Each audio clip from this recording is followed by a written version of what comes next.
and it should be fine. We're broadcasting live.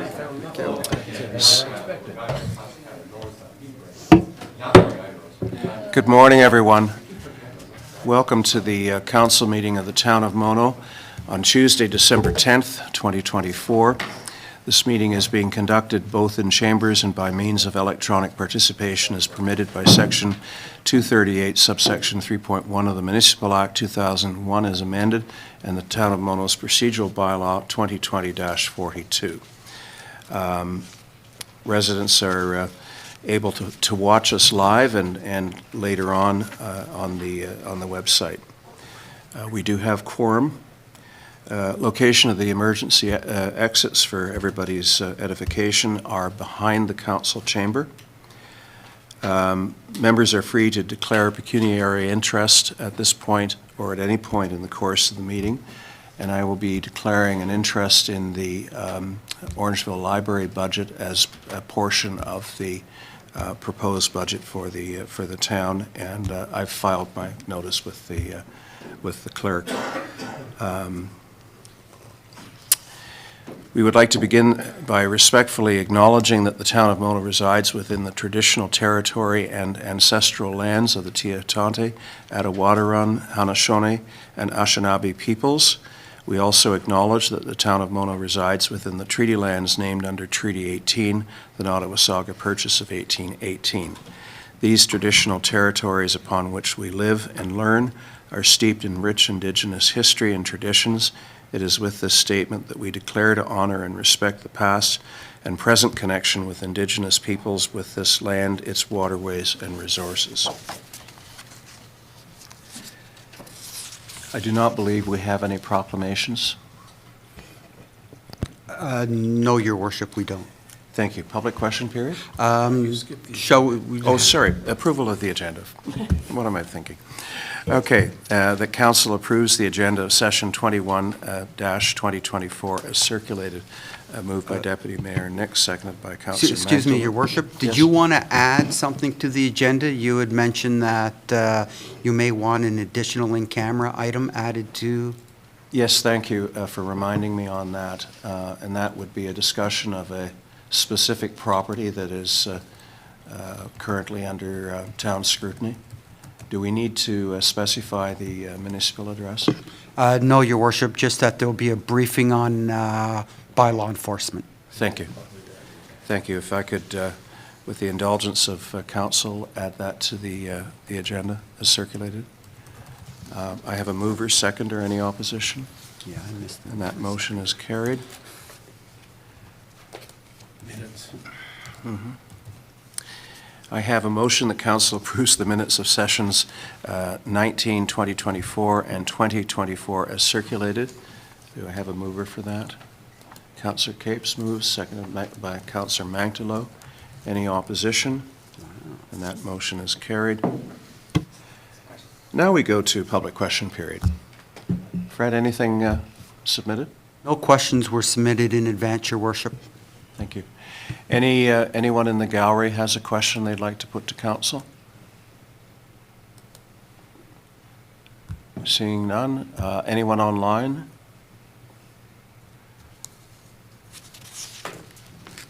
Okay.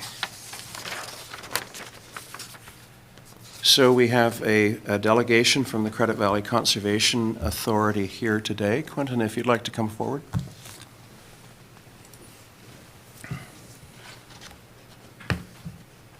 Thank you. Good morning. Thank you very much, Your Worship and members of council. Thank you so much for having me. And we have 10 minutes followed by questions. That's great. Thank you very you. much. Well, it's my pleasure to come up and give you a bit of an overview of our 2025 budget. And you'll see the slides just in front of you here. And next slide, please. So this is really just a quick overview, and I know all of you are very familiar with our watershed, but just again for context, we're obviously at the headwaters of our watershed here for the credit. And with that roughly 100-kilometer length from where, more or less where we are in Mono down to the lakeshore and on Lake Ontario. Next slide, please. We're really thrilled to be celebrating our 70th anniversary this year at CVC, and we've had a number of events throughout the year, but it's really been a time for us to both reflect on the last 70 years and to think about what the years are that are coming our way. And so we have a lot of exciting programs and projects underway. It's also a time, though, where we've really realized the value of the partnerships that we've got, and this is a very strong one that we have with the town, we continue to have, and we're really looking forward to everything that it will bring in next year and the years to come. Next slide, please. Just a quick little overview here of some of the things that we have achieved. You'll see on the top right-hand side about our achievement in terms of our planning-related files. We've reached 100% compliance in terms of our service delivery for both planning and regulatory files. We're very pleased about that. And you'll also see down at the bottom left about that we have about 1 million visitors that come to our conservation areas across the watershed in any given year. We're very pleased about that. And of course, that has allowed us since 1954 to have more than 20 million visitors visiting our parks. Next slide, please. So just to frame our conversation today, I'll speak very briefly to each of these service areas, and I'll just speak a little bit to what we're doing in 2025 and what's within our current budget. Next slide, please. So on the natural hazard planning and risk management side, we obviously have a large area that we regulate for natural hazards adjacent to watercourses and wetlands. And one of the things I wanted to note just on this slide is about our real-time environmental monitoring program. So that's obviously something that we use very actively for flood forecasting and warning, but it's also something that's available to the public. Our network is available off of our website. There's a link to CVC real-time gauging, and any of the public can look at what the state of the watershed is at any given moment. And that, again, you'll see throughout my presentation that we're really trying to make that information available to the public so they also can be informed. Next slide, please. So on the natural hazards planning side, we have, within our 2025 work plan, we have some updates to our regulation mapping that really results from some of the changes that the province has brought about in the last couple of years. And you'll note just down at the bottom of it as well about the floodplain map viewer. So we already have that service available on our website, but we are looking to enhance that and make it easier to access so that, again, the public is able to reach out and to be able to find information in terms of floodplains and with relation to their properties. Next slide, please. On the lands and conservation areas, CVC has about 7,000 acres of parks and green spaces, and as I mentioned, we have about 1 million visitors that visit our parks across the jurisdiction. Next slide, please. And so some of the priorities for 2025, we are working on rapid assessments for our properties. One of the things that we found is just because of how busy and how popular our parks are, it really does mean for us that we need to have ways in which we can quickly survey the state of our parks and make sure that, again, they're kept in a good state of repair. So that's one of the things we're actively working on this year. And another one you'll just see down at the bottom is we always have a program every year of working on our infrastructure and making sure that it's staying in a good state of repair. One of those things for us this year is the Island Lake wastewater system.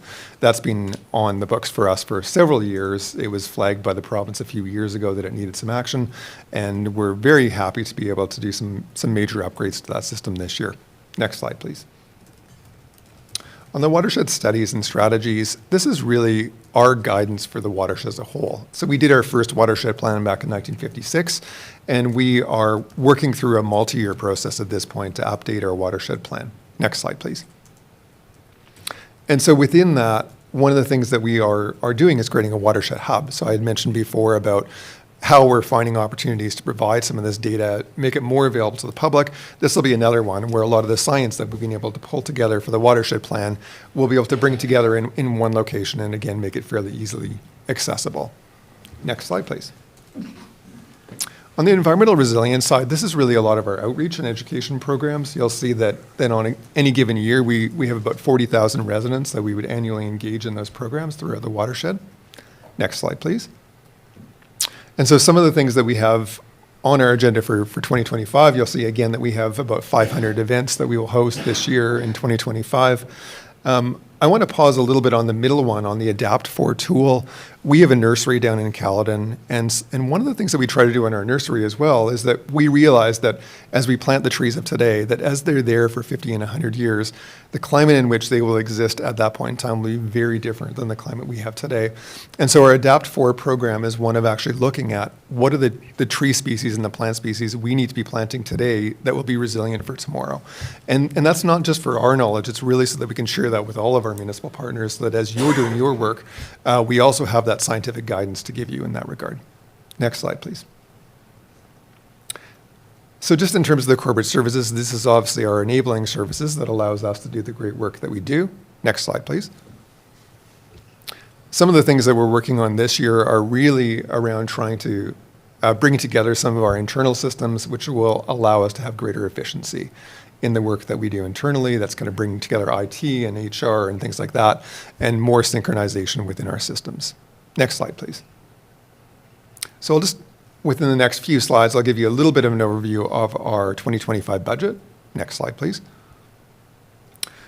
On this slide, you can see on the top half of the slide, it speaks to the major sources of funding within our budget, and the bottom half speaks to the major expenditures. And the next slide will give you a bit more of a graphic representation of that as well.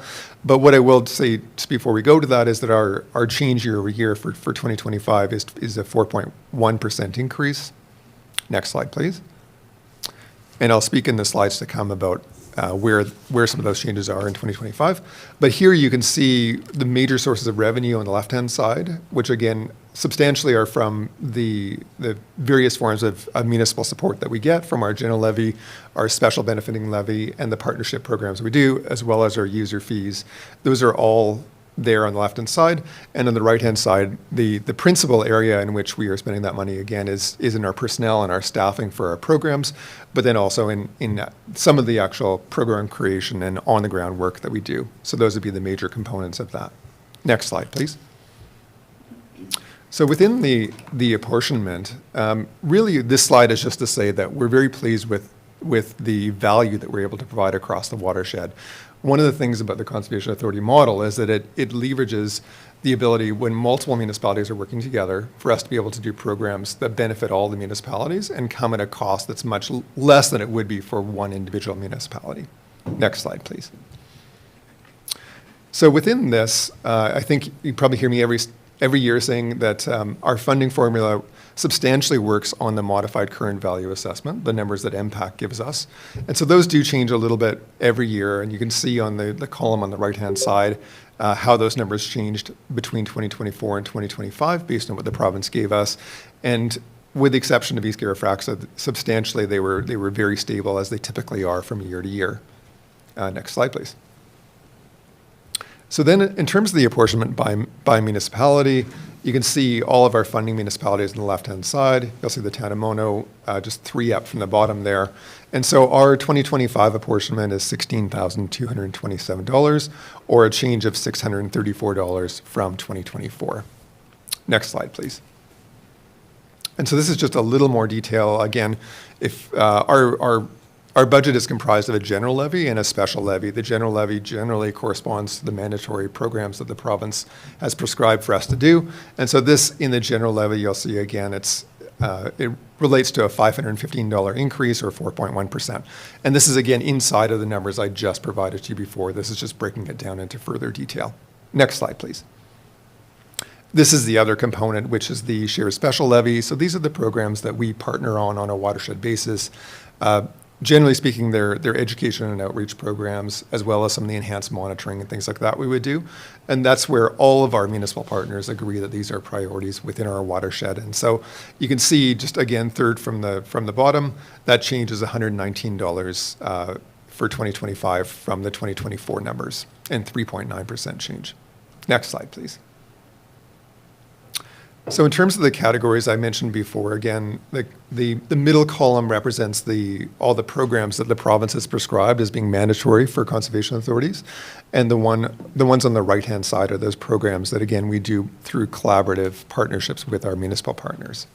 Next slide, please. It's always tough for us to project out in our budget over multiple years because, of course, there are so many changes that occur from year to year. I am going to speak a little bit to the 2026 forecast in the next slide, but you get a bit of a sense, and again, we obviously refine these numbers as we get to the subsequent budgets. Next slide, please. So the 2026 numbers are really about the opening of our new conservation area down on the waterfront, the Jim Tovey Lakeview. It's the startup costs that are associated with it. And I'll note again that the Region of Peel has been the principal funder of that program right to this point. And based on the MCVA formula, they still will be. They'll be 91.5% funder of all of the costs associated with getting it going. But while this is a direct projection of some of these fees coming into our budget in 2026 and 2027, we are committed to finding the ability to smooth out these numbers over multiple budget years. So I don't expect that these are the numbers we're going to be coming forward with next year when we come to you. We obviously understand that 2026 is a year that, ideally speaking, we're not coming with big budget increases, and we're very aware of that. So I do expect that we will be smoothing these numbers between 2026 and 2027, and we're doing some work on that now. Next slide, please. So with that, we do have things that are not within our current budget and things that are on our radar screen as potential risks. We do have some 2025 costs for getting our new conservation area up and online.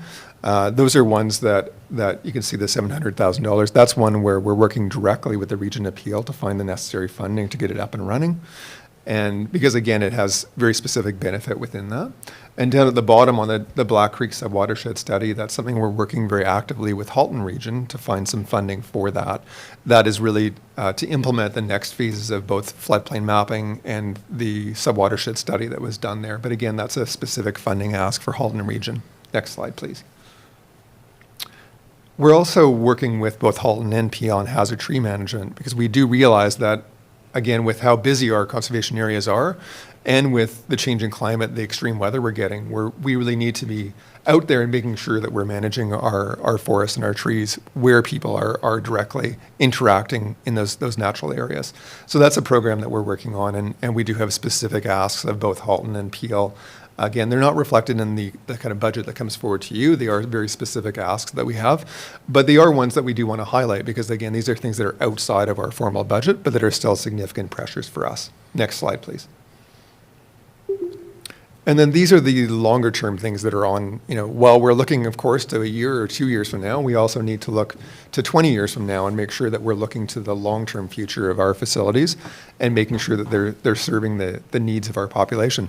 While I mentioned that we have about 1 million visitors today, we are projecting 4 to 5 million visitors within the next 20 years coming to our conservation areas. So it's a big leap that will happen. And with that, we need to make sure that our infrastructure keeps up with it as well. So these things, again, are not reflected in the budget that's before you, but are things that are on our radar screen and things that we'll be actively seeking that funding to help support us on.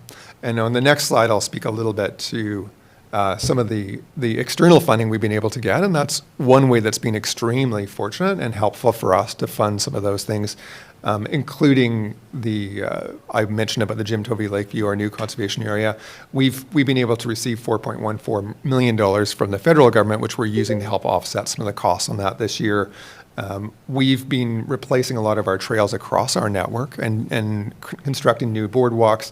The Investing in Canada Infrastructure Program has been instrumental for that as a funding source. And again, it's one that the province and the federal government have invested fairly heavily in. And then, of course, even the Canada Community Revitalization Fund, the $750,000 that we got for the Island Lake Crane Gathering Space, which is the photo to the right there.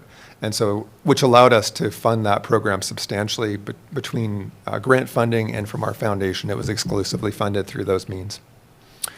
So just before I'll just say that we will always actively be seeking those funds. This is a big part of what our staff do, to look for those opportunities to find additional funding sources to help us keep our facilities in a good state of repair and to offset what otherwise would have been a long-term financial plan for us to maintain those. So just before, I'm just about to wrap up my presentation, but before I do, I also just wanted to say a big thank you to this council for lending us Deputy Mayor Nix on our board, who's been extremely helpful, and we really appreciate all of his time and his resources that he's been able to put into it. And that's it for today. Thank you very much. Thank you. Questions? Elaine? Thank you very much for coming. I do have a number of questions. I appreciate that it's only a 4.1% increase, so thank you for that. I heard you say a number of times that it was provincially mandated, provincially mandated, provincially mandated. And so that makes me think about, you know, the wastewater. And in looking at the revenue chart, I don't see anything really substantial from the province. There's 0.2%, and I guess that was in grants. You know where I'm going. Yeah. Where's the province in this picture? Like, I would expect a provincially mandated service should get provincial funding, not specific grants for specific things, because I appreciate that, because that can be federal and provincial, and I know you have a complex that's going in that's going to take advantage of that. However, where's the province? Through your worship, I'll speak briefly to where the provincial funding is, and you're right, you might have missed the tiny little provincial funding sliver that was in Yeah, it was a on the line, slide, and it was right. 0.2%. It's about $98,000, and it's been that for many, many, many years, you know, in terms of fixed funding. There were a couple of other sources that I'll just mention that we do access that are not directly reflected in the budget. One is the province provides annually some money for our water infrastructure. So, you know, for Island Lake, for example, we do get money from them to make sure that it's kept in a good state of repair. It's matching funding. It's not, you know, 100% funding. So it's one other source. And the other big one the province gives us is in the source water protection file as well. So source water protection is, for the time being, is exclusively funded by the province. And so that too is there, but again, it's not directly reflected in our budget. So those are kind of the envelope. And then, like you say, beyond that, it goes to the grant funding and the things that are not secured from year to year. So I'll leave it at that, but those would represent the annual funding that we would get from the province. Okay, thank you very much. I have one more question. Can I just jump Yeah, in? yeah. Is it still correct that the province has frozen your fees? Thank you for the question, Your Worship. So the last 2 years, our planning fees have been frozen, and the province has prescribed for us that we're not to increase those. We're actually still awaiting the confirmation for 2025 of whether they will allow us to increase our fees. What we're doing is we're taking forward a report on our planning fees to our board, and we are requesting the cost of living increase subject to the province allowing us to implement that. But we're eagerly awaiting that confirmation from the province about whether they will allow us to do so in 2025 or not. And if you could, I presume you would like to see cost recovery on your planning fees. Absolutely. So we actually had, about 5 years ago, we had a consultant firm go through a very comprehensive analysis on our fees and tell us what the fees should be. What we're trying to do at this point is just keep up with the cost of living increases that go. And so that has been a bit of a challenge over the last couple of years. And so our proposal with our board is for a 5% increase on our fees, which more or less gives us 2 years of make-up time in terms of our fees. That's what we're requesting. It'll be really subject at this point, I think, to whether the province puts a further freeze on things or not. Okay. Elaine, sorry, I wanted to raise that. This is kind of a different question.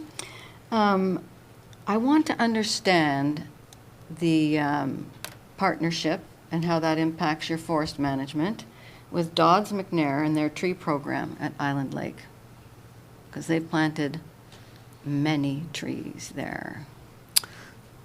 Through your worship, I'll be honest that I'm not familiar with the fine detail of it. I know that there is a partnership there and there is a funding program, and we still do have a small revenue stream that's associated with that. Okay. But it does relate to the memorial forest portion that we've got, obviously, in the backside of Island Lake. And that is a continuing program for us. And you're right, we're able to plant on the backside. It's been a great partnership, and it is continuing. I guess that's what I would say at this point. Okay, thank you. Thank you. Thanks for your presentation. It's very succinct and informative. Appreciate it. I also appreciate the work that you've done with the planning department. You have a delivery compliance of 100%, which is fantastic. I have 3 questions for you. A Category 2 agreement, is that something we have to agree to every year, or once we've agreed to take part in it, that it's it's grandfathered sort of thing? Through you, Your Worship, and I appreciate the question. So you might recall that last year we had to take through these memorandums of understanding, and we did that with all of our funding partners for these Category 2 programs. We did a multi-year MOU at that point. So generally speaking, we want them to be 4 or 5 years. They might be aligned with the term of council, but again, recognizing that we don't want to have to do that every year. So that was a multi-year one that we executed last year. Okay, thank you. At the Island Lake, there's a bit of a Phragmites infestation. Do you have any plans to deal with that? Thank you again. We're working on it. But that's been working on for a while. Phragmites, I know, as you can appreciate, is a very difficult one to get a hold of, and it's one that it's a real challenge to actually get ahead of it. It feels like you're always playing catch up with it. It is one that we're actively seeking some additional funding to try to help us get to the next step. But what I will say as well is that our staff started to pilot some new methods in 2024 for being able to deal with Phragmites. There were a couple of new measures that the province has now accepted for doing it. They're kind of aquatic-based measures for dealing with Phragmites. And so we're hopeful. Our team is still very actively working on this. I'd love to say that someday we'll get ahead of it and Phragmites will be gone, but I think it's going to be a long-term challenge for us for sure. But we're using all the tools that we can get as they come along and trying to allow us to get that jump start to move a little further ahead. But And if I could just jump in, Ralph. Sure, go ahead. I would point out that Kate Hayes at CVC, with the cooperation of the town of Mono, we did have a proposal in a year ago for a very large grant for a 5-year program to try to manage the Phragmites and get rid of it, and we weren't successful in that application. But I know they have a plan, and I'm sure we'll still be looking for grants to do something. I forget how much it was totally for. It was a big number. It's a big job. $2 million, I think. Something like that, yeah. So just wanted you to know, it's on our radar. It's like the weed in your garden. It's easier to take it out today than it is in a couple of years. And I appreciate it's a huge problem. We keep hearing from some of our residents some disliking what's going on in terms of at the grandstand, and their perception that the Conservation Authority has, well, to put it bluntly, lost its way, and it's more interested in making money and being an event center. Could you respond to that? Yeah, and through Your Worship. And I really appreciate the question because from our perspective, this is not about the commercialization of our space. What this is doing is actually trying to find different ways of engaging people within our areas. So when we get an event that comes in, it might be a wedding, for example, that comes into our property. This thing will not play out as a typical wedding in a hall somewhere else. It will always have elements of respecting the environment in which it's located. It, for us, is a way of actually bringing people into nature, giving them a different interaction with nature. We really want to make sure that when people leave, they have a greater understanding of what we're about as an organization and what our parks are about. And so our intent is not, these are not just a revenue generator, although obviously we are using the fees to help offset the operational costs of the park itself. But that's not the principal responsibility. Every time we're doing programming on our parks, it's about saying, how do we actually give the public another opportunity to engage with our properties in a way that is consistent with our bigger mandate? And we do feel it's consistent. Thank you. Thank you very much. Thank you very much for the presentation. That was my take on it too, or question for you. So, but it doesn't, in your revenue stream, it doesn't show. I presume it's a minuscule amount on the pie chart, like the provincial input, but it's not even mentioned. And it is very important to your neighbors for Island Lake. So could you give us a ballpark? For sure, thank you. And through you, Your Worship, the reason it's not reflected in our budget is because this really reflects the known revenues that we would get from year to year. Well, the one thing about the rentals or the wedding program is that it does vary from year to year in terms of the number of weddings that we would get in, the type of revenue we would get. So we don't count on that for revenue purposes. We absolutely do, though, receive the revenue, and it is used, specifically for offsetting the costs of operating the park. But we can't use it, we can't count on it, because again, we don't know which of those will actually materialize and which ones won't in any given year. And so the same is true for even annual grants that we get as well. You'll see they're not actually included in our budget for the same reason. So then that's where I'm not a budget I'm looking for, but I'm looking for a financial statement, I guess later. Yes, the Right? year-end financial Right, statements would do that. Yeah. I have a few questions. You mentioned your alert system for flooding and so forth. Do you feed into the Alertable app? We do, Your Worship, yes. Okay. We have the Alertable, I actually have it on my phone, and Yeah. it will give you lots on of mine. great warnings in terms of this, but yes, CVC is one. So as soon as our flood messages come out, it goes right to Alertable and it gets posted on there quite quickly. Something we're working on this year is actually trying to refine, you're probably kind of aware of the areas in which they send the messages out for. And a lot of times it's a fairly broad area. So you may not be affected or you may be affected. We're trying to help them refine that. And some of the data that we're able to provide into the system now will help localize that even a little bit more so that it's really the right people at the right time getting the alerts. A question about the reliance upon assessment data.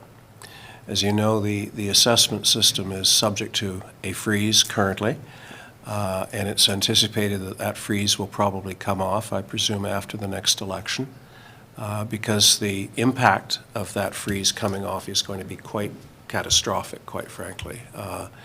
And municipalities are going to have to take that into consideration when they are looking at their levies. And how do you factor that into your budget projections?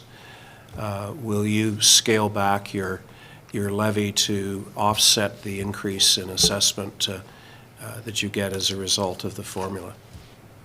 Thank you for the question, Your Worship. So, I mean, our budget is in the end a quantum that we need to be able to achieve to run the programs that we do. And so if we find, for example, that, as you say, the MCVA numbers shift and the assessment numbers are shifting, then of course, it's really about, we'll make that adjustment as that moves forward. And honestly, I do expect that, we do see a slight shift. Really the way that the MCVA tends to affect us is that it's a matter of what's the proportion that the individual funding partners are giving us. And so where you see Peel there at 91.5%, for example, on our budget, the day will come where they will not be a 91.5% funder as our smaller municipalities take on more and more growth and their current value assessment goes up. That will shift some of that. And so that will change over time. But the overall quantum of what our budget relates to will not change. So if an individual property assessment goes up, for example, it doesn't affect the funding ratio for us. It's really just about how it gets allocated to the municipal partners. And finally, Ralph has referred to the 100% compliance with, I presume, such things as turnaround time on planning applications. Can you give us a sense of what the turnaround time on your planning applications currently is? Yes, thanks, Your Worship. So I can. So the province recently, when they came up with new legislation for us, prescribed 30, basically what I'll say is 30, 60, and 90-day timelines for us to do the review, depending on the complexity of the file. From very minor ones, you get the 30 days. So typically what we have is a period of time to confirm that it's a complete application. That period of time is usually about 3 weeks. And then we have a period of time to make a decision on that application, which is typically 30 days. We do, for large-scale applications, have that 90-day compliance time window as well. But what I will also say is that we're always striving for more. This is not this is not where we're trying to go. This is the base requirement of where we need to go. And so in a lot of cases, we're finding that we're actually able to deliver something that's far in excess, in terms of the speed of response over what is the mandated speed. But that's generally what it is. You're talking about something that, by and large is in the order of weeks, and on the largest scale applications, maybe up to that 90 days. Okay. Any further questions of council? Well, thank you very much, Quentin, for the excellent presentation, and you've answered a lot of questions, and we appreciate your presence here today. Thank you very much for having me. Thank you. Thank you.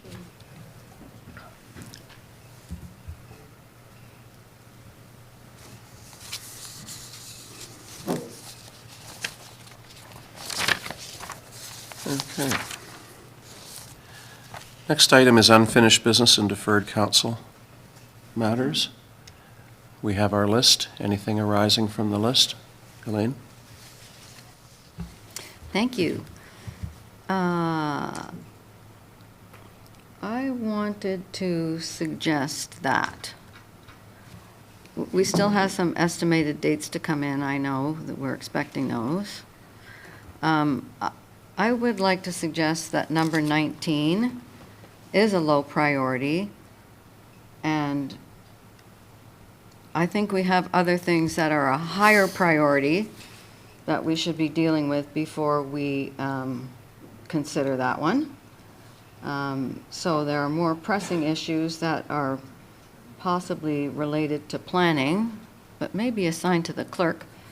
But number 6, the site alteration. Number 4, set fines. And number 15, short-term rentals. We don't seem to have any estimated dates as yet, but I would see those as more important than a backyard chicken bylaw. I'll make that bold statement. And then number 7, which is large residential homes, and number 17, which is outdoor rural lighting. I know it says the planning department, but I'm curious and I'm wondering about how these might be handled and when that might happen.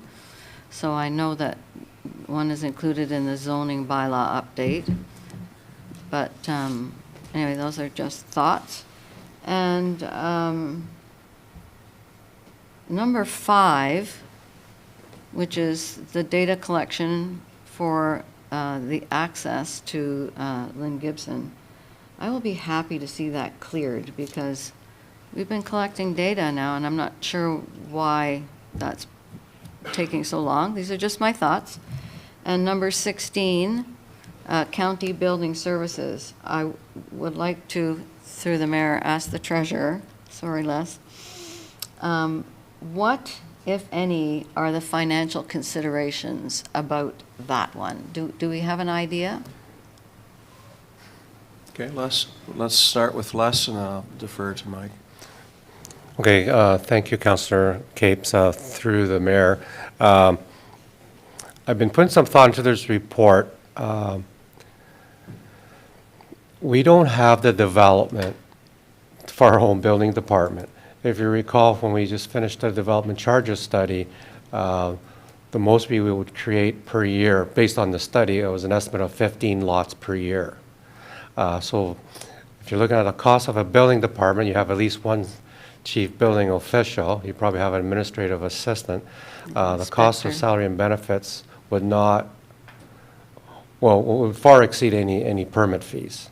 On average, for a building home, that the permit fees is based on square footage, $2,000 to $3,000 per permit fee. So 15 times 3,000 is only 45,000. I mean, that's just a quick and dirty analysis. So my plan was, once the budget is out of the way, I was going to bring something in the new year, not the first meeting of January, but hopefully, if not the second meeting, January, early February. Okay, so it seems more financially feasible for us to stay with the county than to try and set up a whole new, because we'd have to have an inspector and everything. That's my opinion, yes. Yeah, okay. No, thank you very much. Okay. Mike, any thoughts on Elaine's priorities? Just with number 16, just back to what the treasurer was talking about. This was, I think, triggered by Amaranth having issues with the county building department, with the absence of the director of planning and me being heavily involved in the planning. I wonder if there was still a concern of council with respect to the county building services. I've come to know that the building code is the building code is the building code. And should council wish us to continue with this, or can we remove this from the unfinished business list? Fred and then Elaine. Go ahead. I just, and this is more to Les than to you, Mike. I hear what your quick judgment is, Les, but what you didn't consider, and this is what Amaranth is doing, is not to develop a building department, but they're going to hire a consultant. And my understanding is they think the cost will be less than what it costs to have the county do it. I can't confirm that, but I think maybe your report should look at the idea of using a consultant.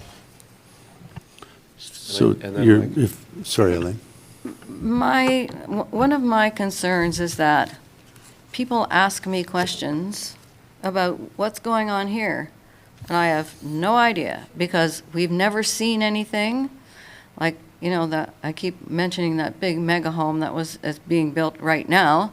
There's been several of those, and there's been no conversation about them. So how do they come to us to understand what's going on in our own municipality in terms of, like, if it's, you know, if they go to the county first, I know it comes here, and we say whether it fits our zoning and our official plan and all of that good stuff. But how do we get in the loop of knowing when somebody applies to build a 10,000 square foot house, and, you know, we kind of go, well, wow. I just, So the right of an individual to build on their property is just that. We process over 400 probably applications a year. That type of notification to council, in my opinion, would be very cumbersome. Council has an official plan and a zoning bylaw that outlines the what an applicant is allowed to do on their property, and should they defer from that, the council has a committee of adjustment and the planning, environmental, natural heritage process, which you would become notified on. So if large homes is on the council unfinished business list for review, and I think that would probably be the recommended path, that council would become informed should there be a variance or a zoning or a planning amendment. But providing council with notice of every renovation, shed, garage, second story dwelling advancement would be at the beck of council on that. We could flood your inboxes should you. It's pretty aggressive task for council to be involved in. Right. When it boils down to an individual right of what they do on their property. yeah, and so further to that, your mayor, if I could, yeah. So I appreciate that, thank you, Mike. But I guess I have no idea of the scope and involvement that we have of our planning department in builds. If there's 15 lots, you know, available every year to build on, or if there's, you know, whatever that is. I have no idea. You say 400 applications. Well, I have no idea of that scope. So I know that you're looking at the service delivery report and looking at reporting out of that, and maybe, you know, maybe we can consider some kind of report that comes to council, not to know every detail of every shed, but to know that there have been 400 applications, 50 of them were for this, 100 were for this, just so I have some sense of what's going on in the landscape. I don't know if that's reasonable. Sorry, I'm not sure on that. I think probably the every main- lot in Mono right now could probably add a shed, a garage, a second story. Anybody can renovate their basement. I'm not rural zone properties above 10 hectares, don't quote me on that, please, Yeah. are allowed a secondary dwelling right Yeah. now. So our zoning bylaw lays out the lot size, the individual allowances for our residents. So I'm not sure if you're looking for a detailed analysis of the zoning bylaw, or? Not at all. I'm or- just or- looking for the numbers. How many permit requests have gone through the county planning department? So- Like that kind of a thing. I don't, So if I can Yeah. jump in, I think what Elaine may be looking for may be an annual report on the number of municipal approvals in the previous year. And of course, a municipal approval is necessary to obtain a building permit. And then what those municipal approvals were for, in a very general sense, you know. So I believe through CityView application online process, that would be a reasonable request. I don't know if it could kick it out, but I definitely think that would be reasonable. If we can press a That's button, data, that'd that's be just great. data, right? Right, That's all- exactly, that's just all data. Yeah. So thank you for articulating that in a more understandable way. Ralph, Thank and you, then Mike. Melinda. Thank you. I think also there's a bit more to it that Mike, than sheds. And Elaine outlined that with respect to a particular home, and we've seen others that go up and we say, wow, did we really want that? I think there's some way or other, the council should be aware of those things. I don't know how to do this, but should be aware of those things which are going to have a big impact on our community. And we don't, and because there's no requirement for it but as a councillor, I'm the guy who gets asked why that big property up there is being built and what's it all about. So I think that we should look into this a little bit more with the idea of providing information on some of the problem areas that people in the community are likely to think they're problem areas. Now, Mike, I'm not telling you how we could possibly do this, but I hope you understand that we as a council are expected to understand a little bit of what's happening in our community. And it's not about sheds. It's not about renovating basements. Which is fair, but if a landowner is doing something that's not allowed in our council-approved zoning bylaw and official plan, you will get notice. So what I think is occurring is item 17 is something that council has identified as a concern. 15, maybe back to reviewing all the items that Councillor Capes had listed. These are items that council wants to review, and these are major zoning bylaw and official plan amendments. So the fact that your neighbor builds a large house that you may or may not be aware of is right per the zoning bylaw that exists and approved by council. Unless it's different. Melinda? So. And then Ralph. Thank you very much. I've been asked this too, and in fact put on the spot to say that, well, planning should be your thing that you know about, and that's actually not true.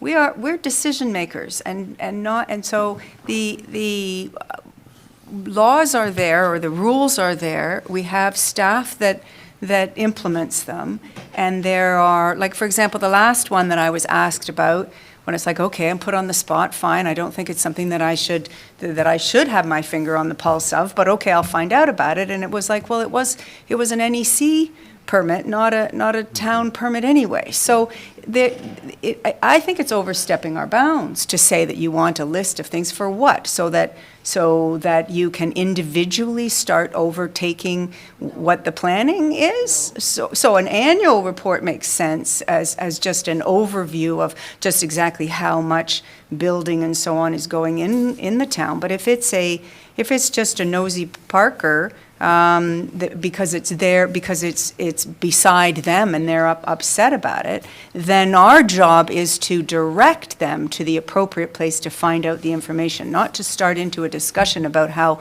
whether it's a wow or it's a oh I like it or what opinion, because there's a plan. So if I agree with the CIO that if the big issue is that I really think this is a stretch for council as well, but if we really think that no, you're not allowed to build a black house here, then we really need to look into the rules and step up our things on our list to really come up with a change to our official plan.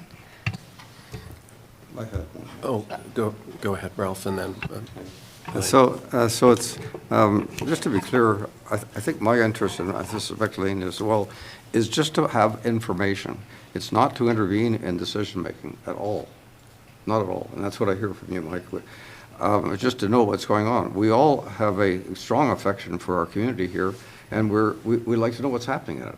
And so there are some things that we should be aware of just for council's information. This is happening. I'm not sure how you do that, but maybe it's just on the basis of your judgment that there's something big going on and we should know about it.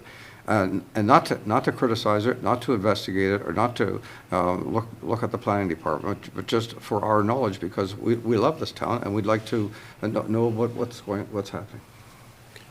Elaine? Yeah, this is not a frivolous, I don't like the color of your house conversation for me. We have a mission statement that says we are going to preserve the natural heritage bequeathed to us by earlier generations, and I think this is part of the conversation. And obviously, when we get to look at our large residential homes planning, we will have the appropriate zoning in place. Right now, we don't have that. We don't have we don't have anything that declares you can't build an apartment building block on 2 acres on a corner of a farm. We don't have that. So I think once we do have that, and I think that's important, it will help us preserve the environment that we do love and want here. And so it is not that I want to get involved in every planning notification, but if there's something out of the norm, it would be nice to be able to know that. Like, it has to come through our planning department, even though it goes permitting through the county. But if it's something that is unusual, even though it is not declared in our zoning and planning, we know what's unusual. So it would be nice to know what unusual things are happening. And I'm not referring to anything that's near me. I'm referring to something that's somewhere far away. And it became a shock to us about what was proposed and being built. And then the other thing I would like to be clear about is when the occupancy permit gets issued. Because I would like to understand, does somebody have 2 years to build a house, 5 years to build a house? Like what is the time limit between when they start building and when the occupancy permit has to be issued? So that's just a follow-up question. I can assist on this, and Okay. and Fred may be able to as well. When we reviewed the building department fees at the county, there was a proposal that an open file, i.e. occupancy permit, had not yet been issued, was something that could be subject to sort of a minor slap on the wrist annually until the matter was closed out. We argued, I think successfully, that penalty should be more significant and a real incentive for people to not simply start something large and then abandon it because they've run out of money or whatever, but something that encourages people to complete the projects they begin. And I think we've gone a bit of the distance towards that. We probably could do better.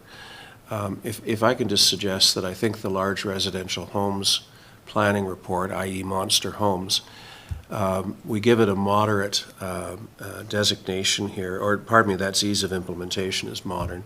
It is a high priority.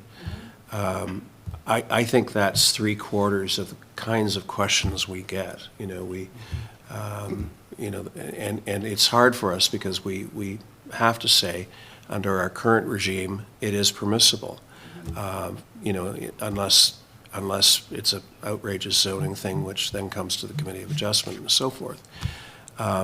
I think that report and the subsequent action we take will help that issue enormously.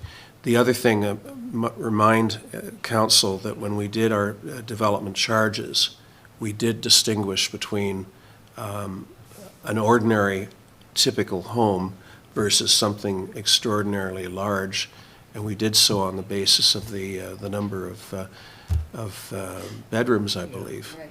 And I think that was a first that I've heard of, where we've said these larger homes have a greater impact on the community than a conventional home does, and the development charges should reflect that. So I'm happy that we've taken that step.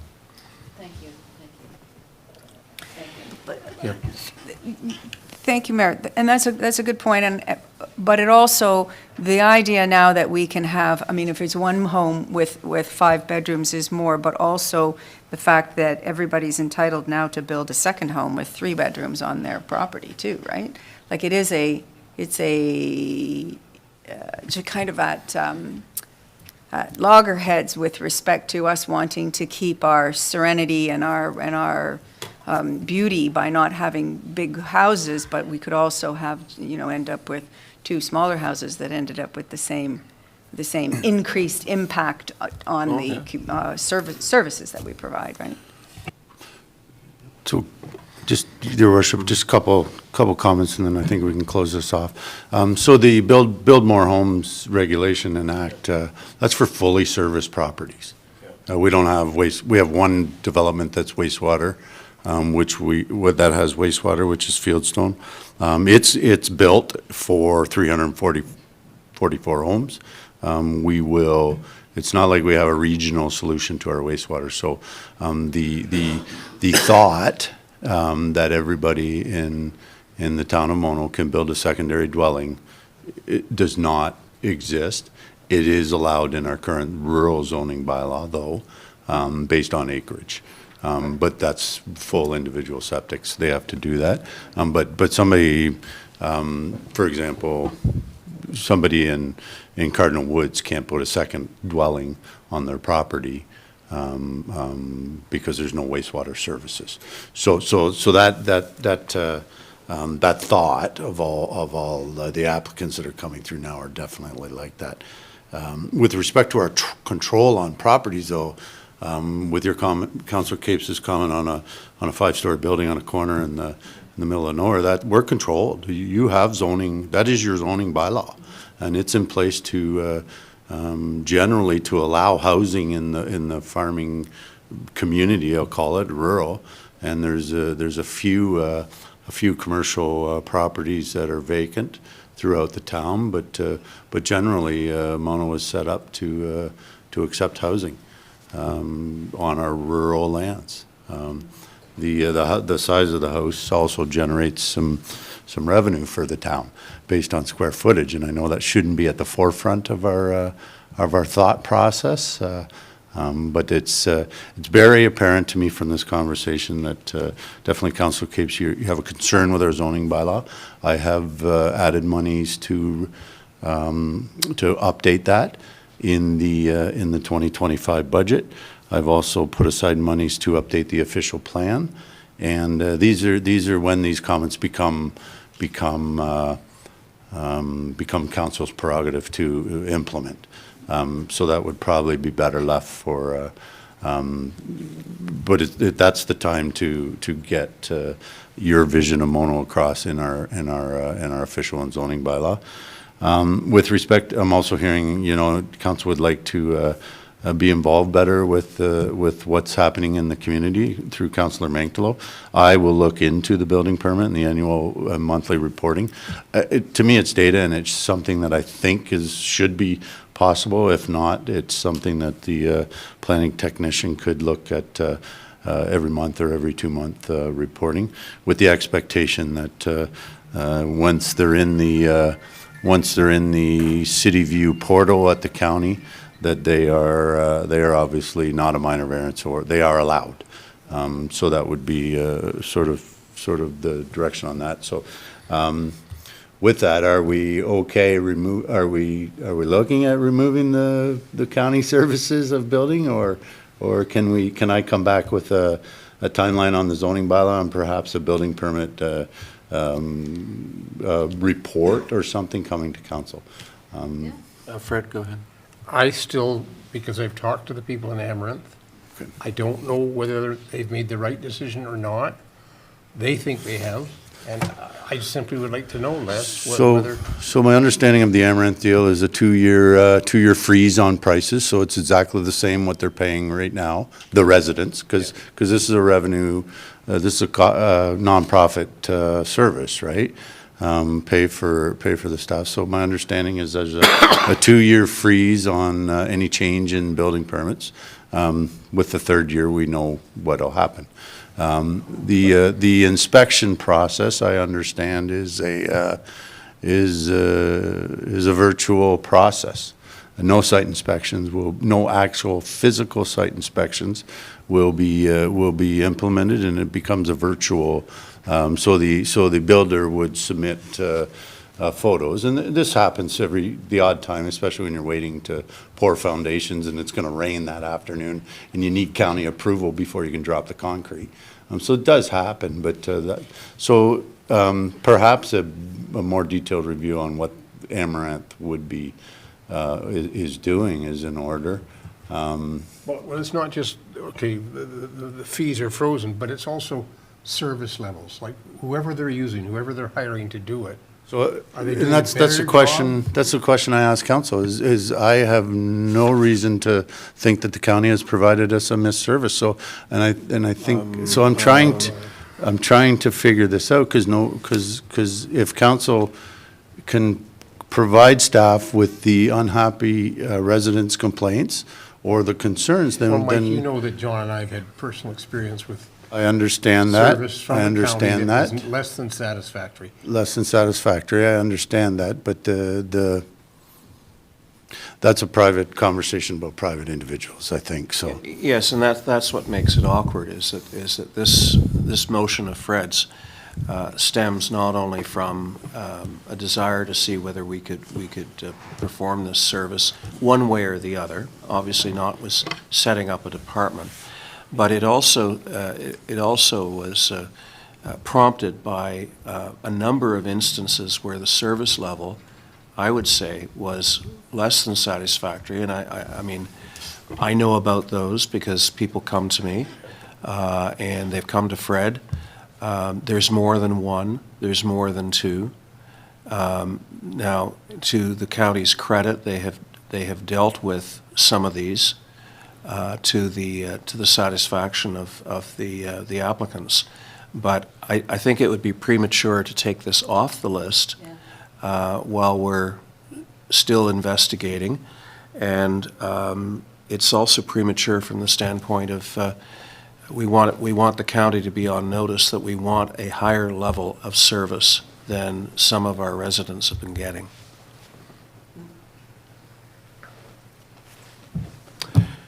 I don't see us taking it off the list either, but going back to what Mike was saying about reviewing the zoning bylaw and the official plan, It's a low priority. so I maybe think- some of these other ones belong under that whole review and will clean the slate for us. That's what I'm thinking. Okay. So anything around lighting and large homes and things like that, but I would like to wait for Les's report before doing anything with the county service for planning. That's just a thought. So, moving on to bylaws, correspondence, et cetera. Discharge of Firearms Bylaw, first reading. This was a motion by Councillor Capes, and we have a report from Fred Simpson. Fred, would you like to go first and then followed by Elaine? Mindful that we are making no decisions at all today, and it's even premature to have that much of a debate without the benefit of public input. With that, Your Worship, actually, I was going to jump straight down to the conclusions and recommendations in my report, which are, here is a proposed starting point, and I want to stress that's the intent whenever staff brings a bylaw forward like this. It's a starting point for discussion. I'm recommending that council assign this a very complete process to seek input from the public. We have heard, or I have heard, from a number of stakeholders from the time this was initially proposed until now. So we know there is considerable interest amongst the public, landowners, stakeholders.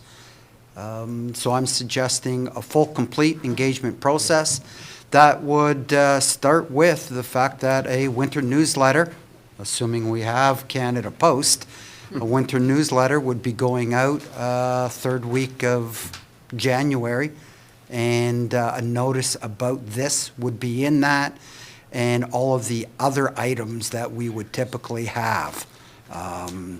Eventually, another separate hard mailing, an online newsletter, an online and hard copy survey. And I propose that council consider this and maybe even the noise bylaw as items for discussion during a town hall come spring. Elaine and then Fred. I really want to thank you and commend you, Fred, for the report, the draft bylaw that you've brought to us. I think it is very comprehensive, and I do have to say that the recommendation paragraph that you put in there articulates the intent of the bylaw very well in terms of what I was hoping we could accomplish, and I think it's brilliantly worded. So I thank you for that, and I look forward to the engagement process, because we will have a very good, rich conversation about this and implement a bylaw that suits our community. Fred? Well, I'm just going to echo what Elaine said. It was a very good report, very thoughtful, good report, Fred Simpson. And I agree that we should go to level 3 on public consultation. Sounds like DEFCON 3. Can I make one small suggestion? You talk about a mailer. Can we, or do we have time to include materials in our tax, our regular tax bill, as opposed to making it a distinct mailer? We'd save some money that way. It's something we always consider. Can we double up with something existing? I have to coordinate with the tax department on what they might already have planned and what the relative priorities are between them. Yeah. Just for the benefit of the audience, and I know we have some people here, Mr. Little being one of them, who's keenly interested in this topic.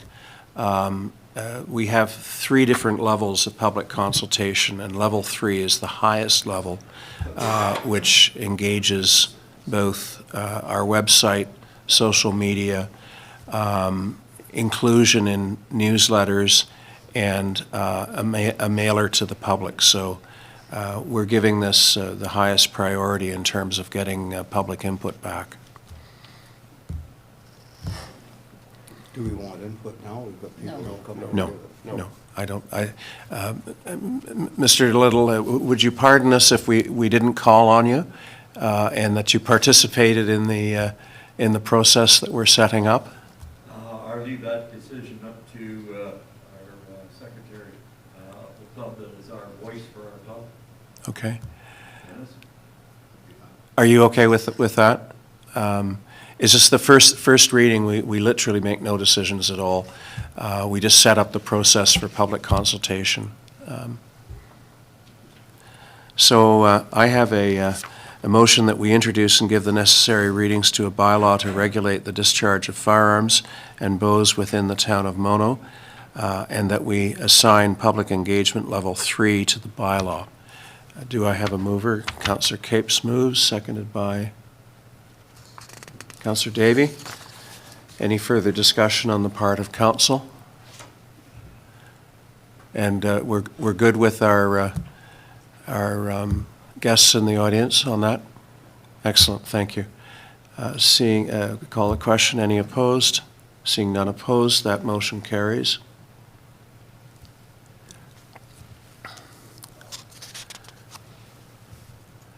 Next item is an annual report to council on municipal properties for tax write-off. And we have the usual types of properties: Conservation Authority properties, the Hockley Historic Community Hall and Church, and 2 Town of Mono properties on that list. Les, would you like to elaborate?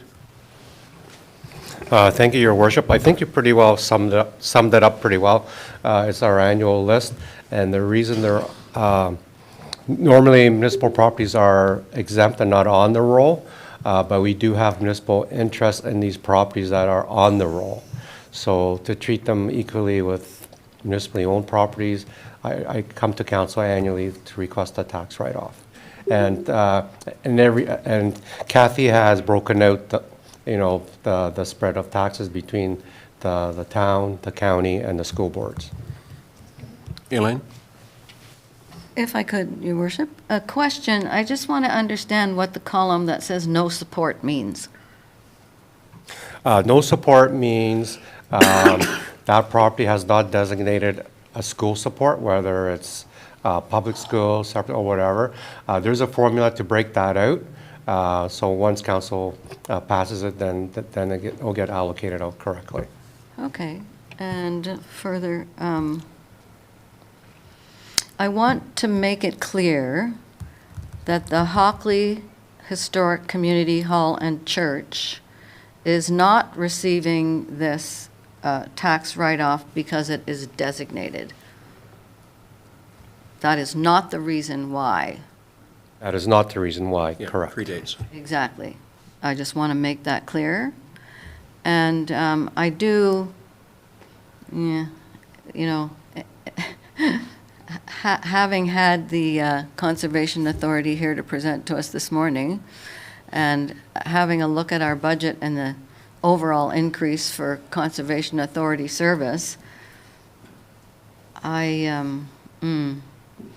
do we have to give them that tax write-off of $21,000? It's a question. The property is listed as conservation, but that's where Menorah is, the Menorah Hall, Menorah Okay. Park. So the taxes are written off the halls, I guess. Okay. We use the hall. I know. So do a lot of other people. Okay, thank you. Fred? Why isn't the Hockley property on this list? Because it's in our name, so it's already listed exempt on the roll. It already is exempt. On the tax roll. What? Oh. See, the town of Mono owns that property, and because we're owners, So it's already exempt? it's on the roll, but it's treated as exempt. Okay. Any other questions about this? I have a somewhat unrelated question, but it does come down to assessment. One of the biggest, if not the biggest property owner in the town of Mono is the province of Ontario, insofar as Mono Cliffs Park is concerned, and the Hockley property. How are those taxed? Provincial properties, they call it payment in lieu of taxes. There's a line in our budget at the top of the revenue page where it says payment in lieu Ontario. Semi-annually, they give us a list of the properties, which obviously don't change, and they would give us an interim payment, and then we would get a final payment in November. So that's how they are taxed. And when's the last time the payment in lieu was increased? It goes up every year, Your Worship. I am I flabbergasted. mean, not by a large amount, but it goes up a little bit every year. Okay, that's good to know. Okay, just curious. Ask if it's comparable to our tax rate. Is it anywhere comparable to our tax rate? It's fairly close, but it's not as high, no. Okay. So they get a break.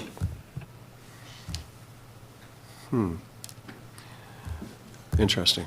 Nice try, I guess, but I was hoping we would discover one of those provincial things that hadn't been changed in years. Okay. I have a motion that council approves the 2024 tax write-offs for municipal properties. Mover, Councillor Mankelo, seconded by Deputy Mayor Nix. Any opposition? That motion carries.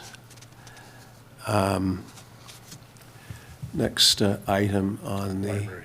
is the library, and I will absent myself. So fellow councillors notice, I now have the gavel in my hand. Excellent. Can I address you? Don't exceed your,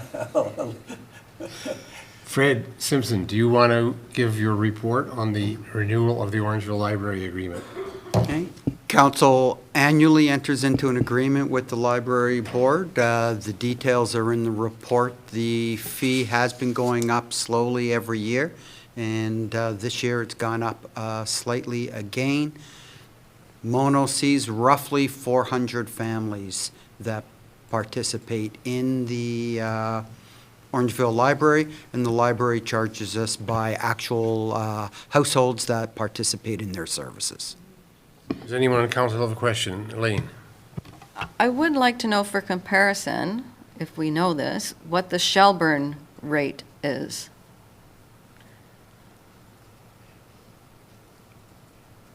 We don't have that. I could look that up, but I don't have that information handy with me. Okay, all right. Well, Mr. Treasurer, do you know generally what we pay Shelburne, though? Not per rate, but Well, we're a percentage, we pay by percentage of their budget because we are part owners of the Shelburne Library Board, and it hovers just over $20,000 a year. Thank you. Any other questions? Yes, Ralph. Is there any way of, is there any way of finding out how much these 400 Mono residents or families, how much they use the library? And the reason I bring this up is because, to my understanding, is that we cover 100% of the library's cost for each person. And so there's not much inducement to drop your membership, even if you're not making use of it.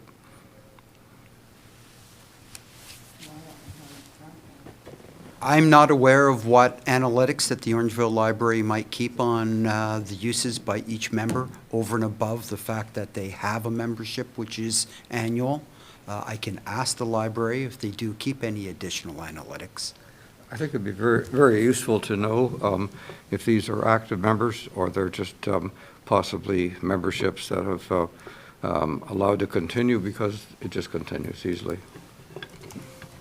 Well, I could answer that question. Generally, they give us a list annually, like, of new forms filled out by a person getting a new membership in that year. So it's not like a carry-forward membership. It's in the new year, each person fills out a new form. I see.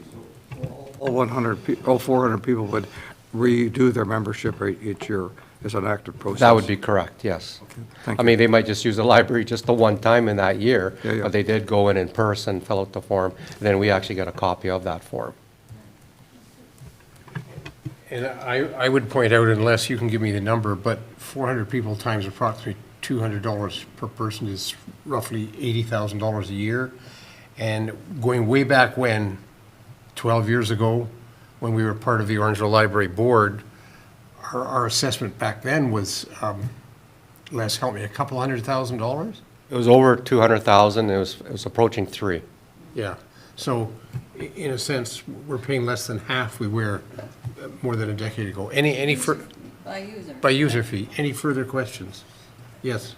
Yeah, I guess thank you very much, Deputy Mayor. Yeah, I guess the question is, so if Shelburne Library is a $20,000 investment for us. It's about 30, sorry, I just looked it up on You our looked budget at page, about 30. 30. Okay, so it's still less than half. Is that, how many people, we don't know. We don't know because it isn't a per household, right? So, but it would be, how would we find that out? How would we find that out? To know what their actual cost breaks down to, or are there just fewer people, or? Well, they would have a membership list, so they would know.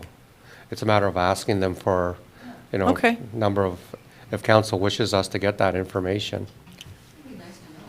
I'd like it, because this is going to come up again next year, because I remember discussing this last year and wondering, is it because we've got a bigger population down there close to Orangeville, a younger population that's using it for the kiddies, or just why?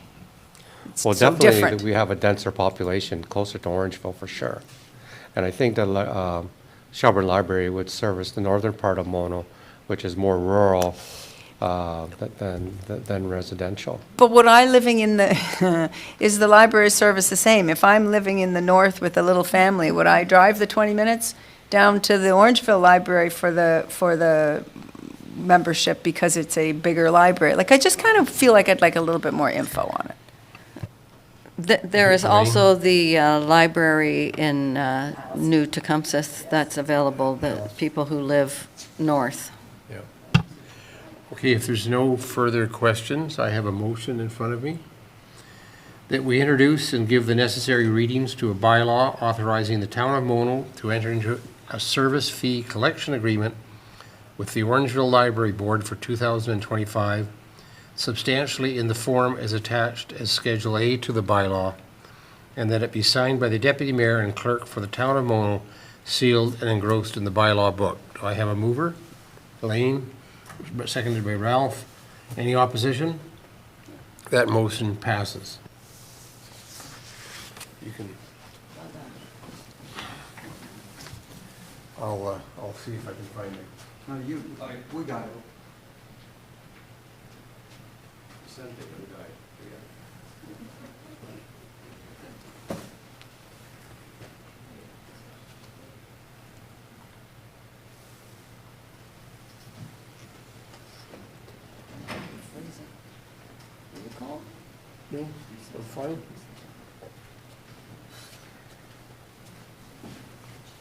John, but we had to cancel library privileges.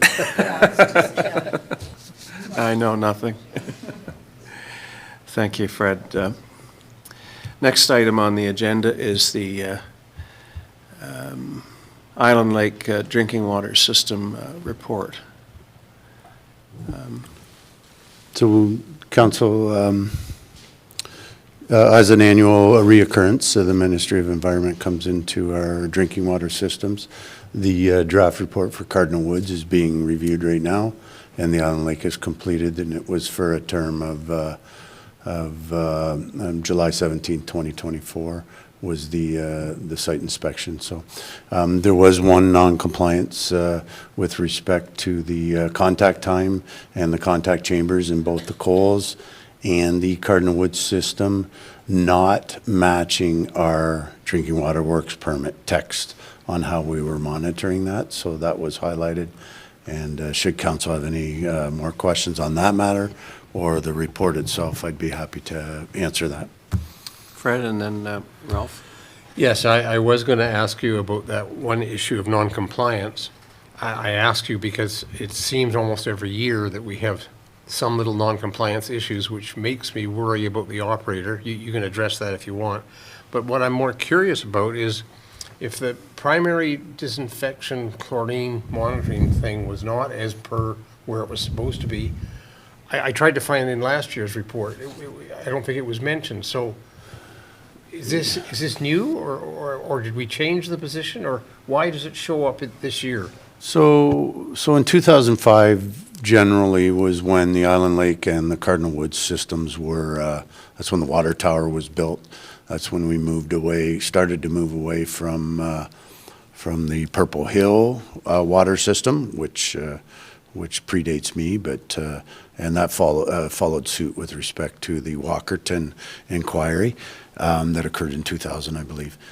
So the contact time for chlorine became, obviously we know what the problem was in Walkerton was not enough chlorine, and excuse me.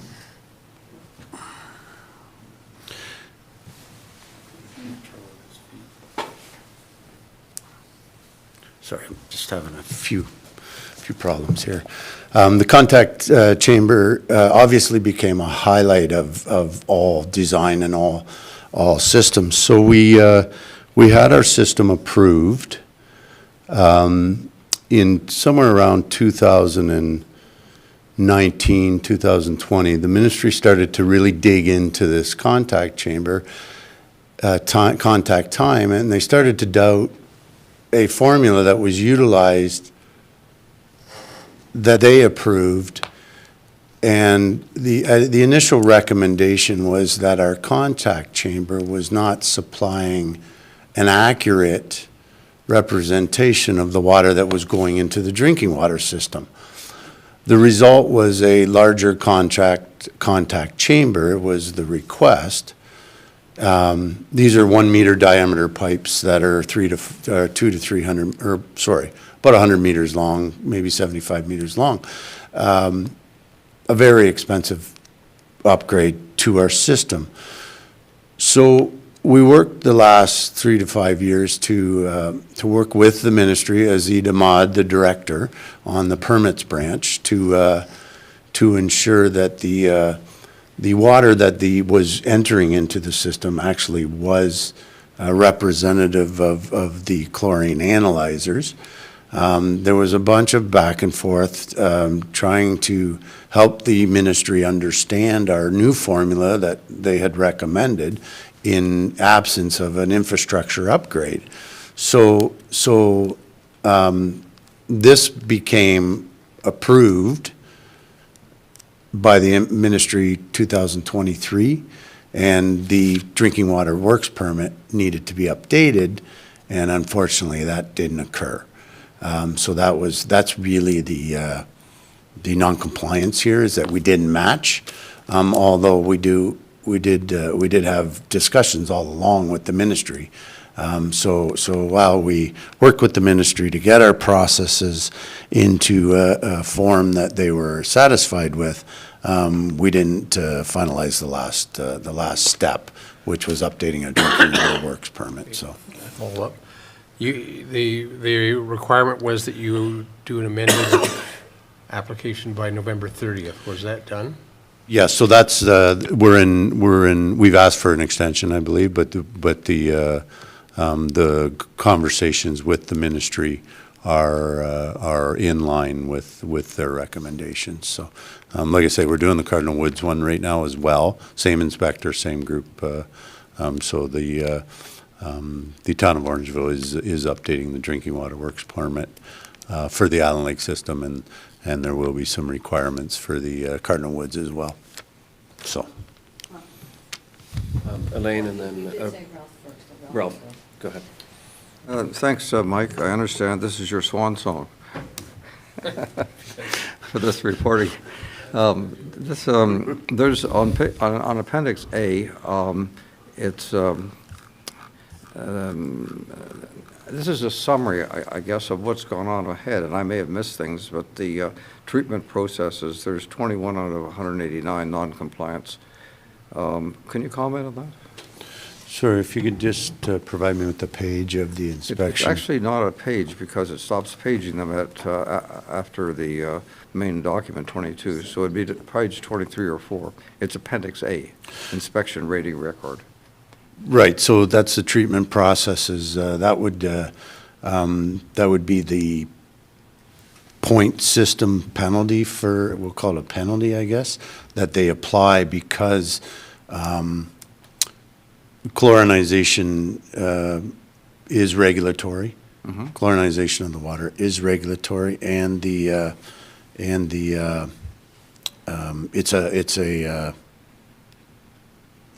can't come up with the word right now. It is regulatory, and it is primary disinfection to the water.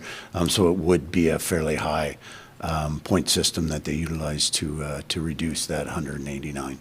Okay, so the 21 doesn't mean there were 28 missteps. It was just that the value of that one misstep. That's was the heavy. points that are applied to the non-compliance, and we get down, like, it drops, one non-compliant dropped us all the way to a 95% rating. Council has seen sometimes we see two non-compliances that have only dropped us to a 98 because they weren't primary disinfection. Okay. It's the fact that this has to do with chlorine, which is, as we know, our major germ fighter. Right. My other question, if Your Honor, if I may, is this is more an education thing. Could you refresh our memories why we cannot pump 2 wells at one time? I think that applies over here and applies in Island Lake. Basically, the impact to the aquifer in short term. The Island Lake wells are generally at the same elevation. So if we're pumping 2, the drawdown is far too high. We can pump Island Lake and Coles wells simultaneously because of the separation and different aquifer.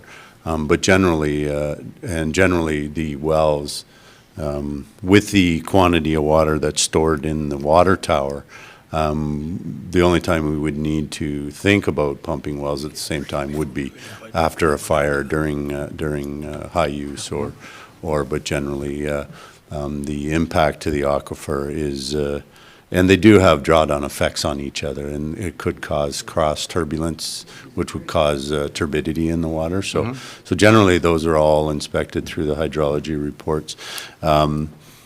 Cardinal Woods is the main production well. MW3 cannot be pumped at the same time as MW1 and MW4. However, MW1 and MW4 can be pumped together because they're pulling less water. Their pumping values are lower than what MW3 would have. So they can, in that system they can, but if you're pumping MW1 in Cardinal Woods, the drawdown to MW1 and MW4 would not allow those pumps to even be considered to be pumped. But I thought they were separate aquifers, those two wells. So in Cardinal Woods, that's the Annabelle No. aquifer, and then Island Lake is the, I can't remember the name right now. One to the south. It pulls from underneath Caledon lands, is where the aquifer comes from for Island Lake, and Coles Wells. They are the two systems are definitely pulling from different aquifers. That's why I was wondering why we couldn't run them both at the same time. But you're saying that even though they're pulling from different aquifers, the aquifers are somewhat communicating. Yeah, so the explanation that I just provided, I was really looking at the aquifers as two different entities. Yes. Cardinal Woods wells don't have anything to do with the pumping times for Island Lake, but inside those individual aquifers, we do have restrictions with respect to drawdown and so forth. Right, okay, all right. Did that get there? Thank you. Well, thank you for this report. I always look forward to reading these. They are so long and so in-depth, and it's like, but this is serious stuff, and we take this very seriously. And I just want the residents to know that their water systems are very well maintained and looked after, and so they should have every confidence in the water that we provide with the help of the staff in Orangeville. I'm glad to see that they're getting some refresher training. And will we get a confirmation that they've had that refresher training? So we have confirmation that the town of Orangeville provides us with licensed operators under the DWCMS. We do not dwindle into their individual training. As council will recall, we went through a pretty significant issue with respect to training, and the town of Mono has entered into an agreement that the town of Orangeville will provide us with appropriately trained operators. Okay, so I just want to make sure we get confirmation that that happens because it's in there. And the other thing I just want, again, educational. So there's an inspection risk rating and then a final inspection rating. Can you help me understand that? So the risk rating is generated by the points that are tagged against the non-compliance. So because of the NC1 that was identified earlier, we received the 21 points, which gave us a risk of 4.73. Okay. And then the final inspection is just the subtraction of thank 100. you. So we're 95% in compliance, I would say, and 4% of that was non-compliant. Thank you. If I'd been doing this with math in my brain, I probably would have figured that out, but I didn't. But thank you very much. Thank you. Any further questions, comments? I have a motion that we receive the 2024-2025 MECP inspection report for the Island Lake drinking water system. Do I have a mover? Councillor Capes moves, seconded by Deputy Mayor Nix. Any further discussion? Any opposed? That motion is carried, and let's have a 10-minute break, which is really 15. But.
We're back live.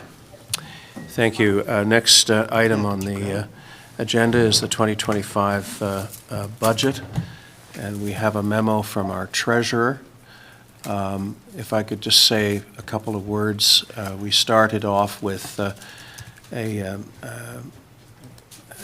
amount of $4.8 million roughly that we had to remove from the proposed budget to realize a 4% tax rate increase. We managed to cut $3.9 million out, leaving us with the current proposal. I sent a note out yesterday suggesting that every member of council, of course, is free to make amendments to a motion to adopt the final budget, and suggested that we follow a format whereby the motions to amend obviously are called first, followed by a motion to adopt the budget as amended, if in fact it does get amended. I also suggested that the proposed motion that there be a transfer of $218,727 from the police contract to capital reserves be separated from the main motion so that it could be voted on separately. So I'm going to read the motion as is and ask for a mover and seconder to split the motion. So the council, that council approves the 2025 final budget, except for page 27, library services, and notes subject to the following amendment: transfer of $218,727 from police contract to capital reserves. Do I have a mover and seconder to the notion of splitting that motion? Yes. Councillor Capes moves, seconded by Councillor. Yeah, I'm sorry, Your Worship, I'm just not sure. You don't have a motion on the floor yet. No. So as opposed to splitting a motion that doesn't exist, maybe someone wants to just move a motion that doesn't include the second clause. Yeah. That would be simpler. Simpler. Okay. I'll Okay. move the first. So we're moving first part of the motion, Councillor Deputy Mayor Nix, seconded by Councillor Manctilo. And we obviously don't call the question because I anticipate a number of amendments. Okay. Go ahead. I'll move an amendment, which is the second part of what you got in front of you, that we transfer $218,727 from the OPP reduction to a capital reserve for future projects. Okay. Is there a seconder to that motion? Councillor Manctilo? Where, I'm not, No, I'm not following. We moved the main motion, and now what I've just done is moved an amendment to the main motion, which is to amend the main motion by transferring the $218,000 to capital reserves. That's an amendment to the main motion. So we vote on the amendment first. Councillor Capes? I'm confused too. I would like to get the motions off the table and look at the final budget and then have the motions. No, I think we should do this in respect of specific motions to amend the budget. Councillor, or Fred Simpson? So you've got the one motion on, and it doesn't include anything with making, no, okay, no, I take it back. It's not going to work unless the other motions are moved first. Okay. The amendments to the budget. So I moved an amendment, and I have a seconder. Can I just? I'm just not understanding that the money from the OPP is additional. Is it, there's a line for it in the budget that was added? No, there's no line for the Exactly. money So from the that- OPP. Right, so then I'm not sure why it's an amendment. It's a separate motion, I think, is what you're saying. That this is the budget, and here's the budget, and Elaine's got a bunch of stuff that wants to talk about the budget. And then secondly, we've received this new money, then let's put it to the reserves. So that would be after, separate. Yeah. I My agree with understanding you. is the main motion's the budget as presented by Les. Which doesn't What- have the 2018 in it. But now that we've got news of the OPP rebate, when Les finalizes the budget, he would have to go back to that budget, and on the line that said police protection, he'd have to take the $218,000 out. So we can only deal with one motion at a time, and there is a motion on the floor to What is adopt. that motion? That motion is that council approves the 2025 final budget, except page 27, library services, Because he can't approve it You because, can't deal he with can't that. approve it because it's, except library services. yeah, So right? I'm- That's why he's yeah. doing the accept thing, But now you because have to deal with an amendment he's first. going into. No, I agree with Councillor Davy. It is a separate motion. So maybe what we do is we go ahead with the main motion, and anyone is free to amend that. And then, once those amendments are dealt with, we deal with the main motion, and then we deal with the recommendation of the treasurer to transfer as a separate standalone new motion. Would that make any sense? Fred Simpson, sorry. Okay. So if there's going to be a number of proposed amendments, maybe council just tackles all the amendments, one resolution at a time, as opposed to trying to build one very large resolution.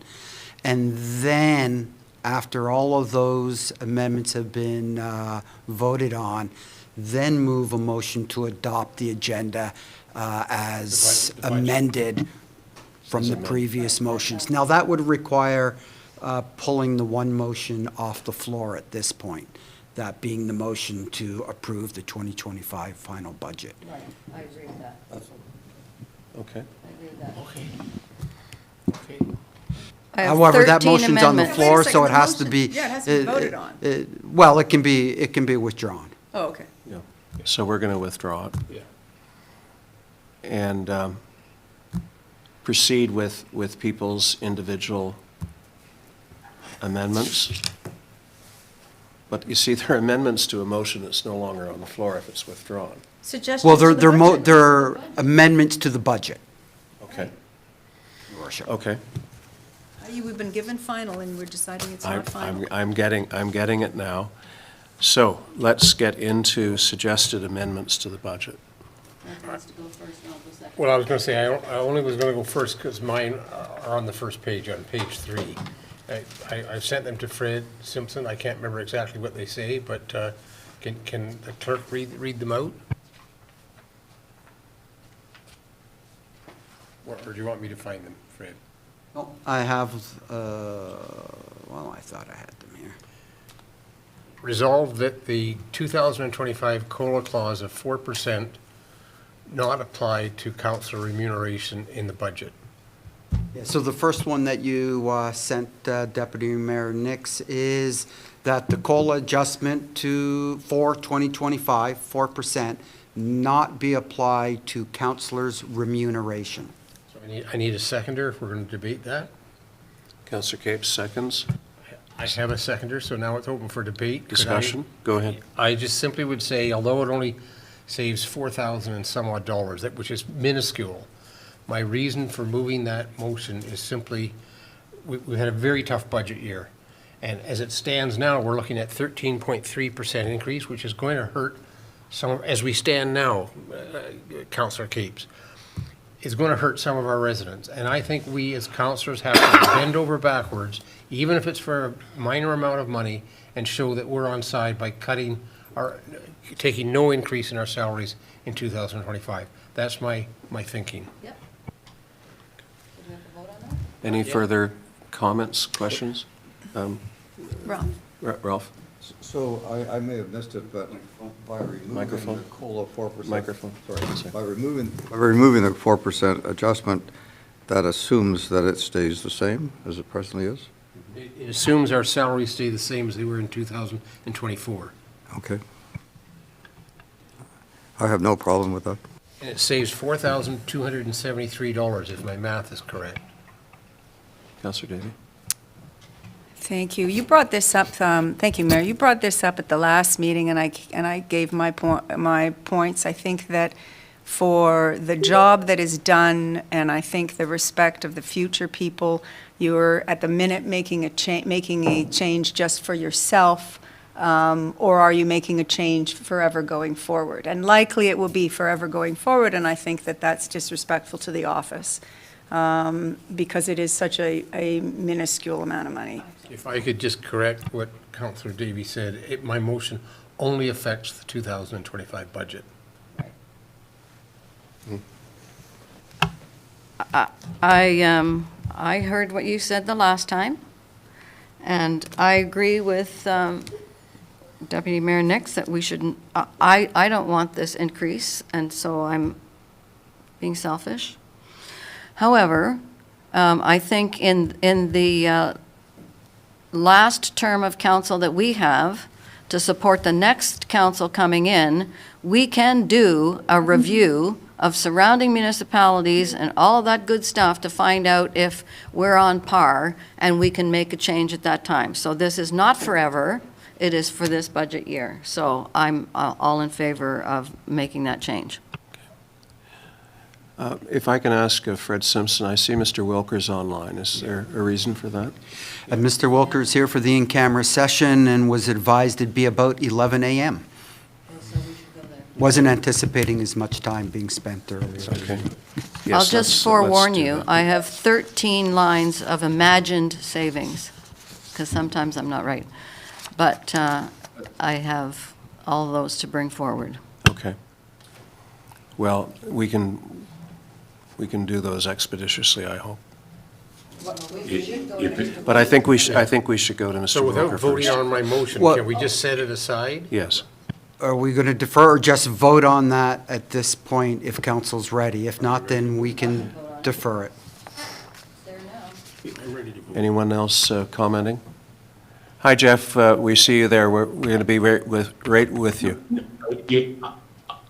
I have flexibility on time. If you want to push me back, that's fine. Deal with him now. We don't know how far back we're pushing. Yeah. We don't know what we're getting into, so hang on for a moment and we'll be right with you. That's fine. Thank you. Okay.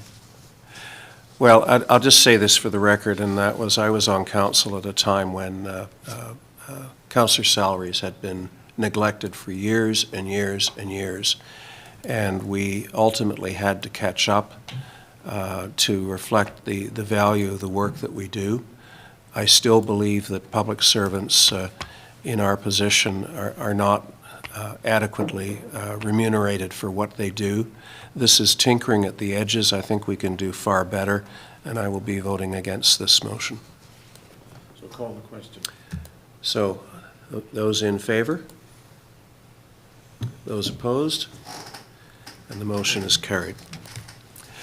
Okay. I've got a motion that council move into a closed meeting pursuant to Section 239 of the Municipal Act 2001 as amended at 11:03 a.m. for Masters Creek Subdivision, Section 239, Subsection 2, Subsection E, litigation or potential litigation, including matters before administrative tribunals affecting the municipality or local board, and as well for an update from the clerk on a bylaw enforcement, specific bylaw enforcement matter.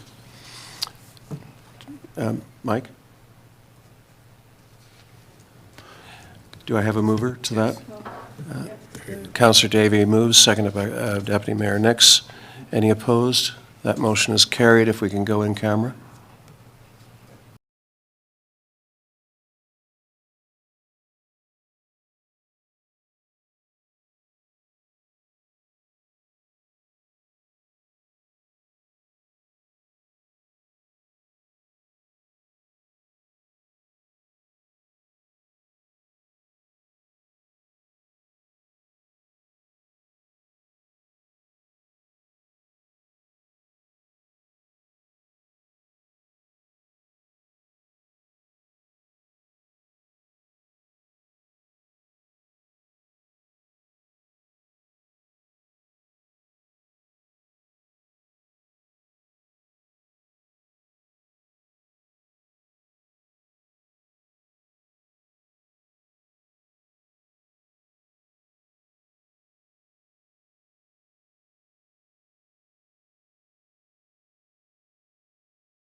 We're back live. Thank you, and I have a motion that we rise from an in-camera session at 12:18 PM and direct that the town solicitor that we follow the advice of the town solicitor and that the town solicitor and town staff proceed accordingly. Do I have a mover? Councillor Capes, seconded by Councillor Mankelo. Any opposition? Motion is carried. And we now return to consideration of the budget. All right, Your Worship, my first motion passed. I had a second motion on the same page, if that's okay with Councillor Capes. Sure. Okay.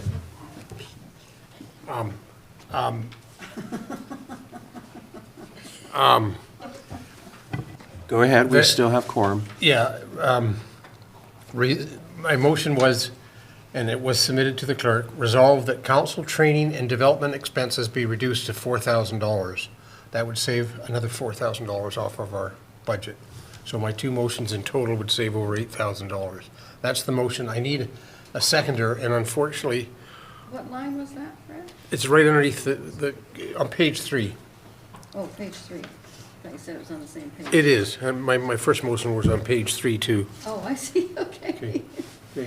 So I need a seconder for that motion, and the person I thought was going to second it just walked out of the room. So I'm not sure what I do, Your Worship. Do I wait for him to come back? Unless you can get a seconder from All right, the is table. there another seconder at the table? Elaine? Oh, come on, you've got to at least, Well, Sure, I'll second. okay, we got a seconder. for purposes of discussion, Yes. and you're aware that this amount goes towards conferences that some of us find extremely valuable. I am aware. And my colleagues are aware that the mayor and deputy mayor have the recourse of going as Dufferin County delegates, which sort of, Shuffles the budget somewhere else. exactly. I hadn't thought of that, but that's a good point. You also sit on committees that are paid, whereas Mono already, when you said earlier whether you wanted to look and see whether Mono is in keeping with the other municipalities, I'll tell you that we aren't. We already get less because we don't pay for our usual committees that we sit on, the fire board and the whatever, Absolutely. that Mono doesn't. So there's no per notice diems. Other Oh, yes. municipalities Yes, pay. per diems. So we already, yes, they do. I And didn't you know sit that. on, you and your seconders sit on, your presumed seconder. Police Services Sit- Board in one municipality in Dufferin County is incredible. Yeah, but the CVC and the NVCA pay, Yes. yes. But none of the other committees that we sit on, and whatever. So I do think that it's bold, when on the one hand, I'm saying that I would like to attract to our council, not, I mean, wisdom is great, but it would be nice to have some younger folks. And so a salary is an important thing. But I think that the benefits, the expense part that goes to the training of counselors who, it's already a lay position, so you're coming in assuming that you know nothing, and so to really not provide leads us to again not necessarily have the best informed counsel going forward. Your Worship, could I just bring Councillor Mankelo up to speed with the... Yeah. Councillor Mankelo, we put a motion on the floor, and I had a seconder. The motion was resolve that council training and development expenses be reduced to $4,000. They're currently in the budget at $8,000. My motion is to cut that in half, and I have a seconder. My understanding from our previous conversation was that this included such things as conventions and things which particularly the mayor is somewhat obligated to attend. As the mayor just pointed out, though, I can go as a Dufferin delegate. we both, the mayor and the deputy mayor, have the option of asking the county to pay for our conventions. Now, there is a ceiling on the amount of money available at the county for this. I think, once again, it's nibbling at the edges, and I think it's far more important that we have a presence at these meetings. They are not junkets or holidays, so I'll be opposing it.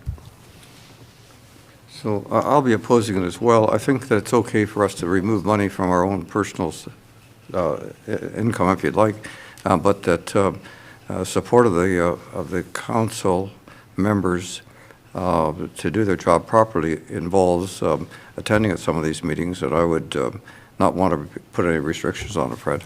Okay. Right. So So call the question. Those in favor? Those opposed?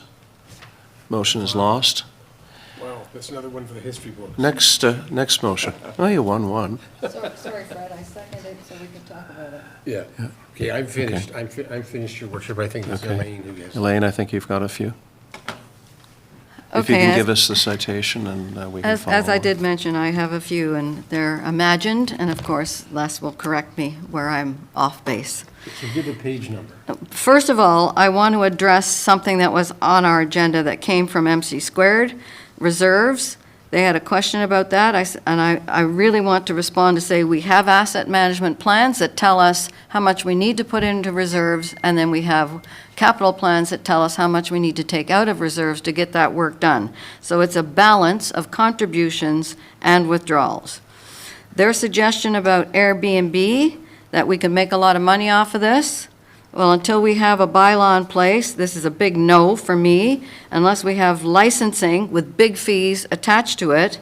I, for one, do not want to become like a Barcelonian and not be able to live in my own city because I can't afford to live there because it is now purchased solely for recreational properties, and nobody who was born there can actually live in Barcelona anymore. They have heavy fees, $40,000, $80,000, so just keep that in mind. So, and not only that, it's commoditizing housing for vacationing, and I don't agree with it. So I'm looking for motions. I'm What not, part I of the gotta budget give are you we the dealing with? preamble.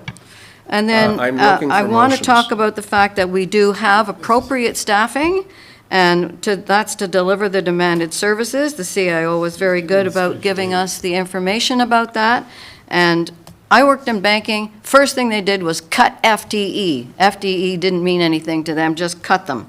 And they're people, and they performed a service, and I just don't agree with, I think we have appropriate staff. Is there a motion on the floor? There's a motion coming.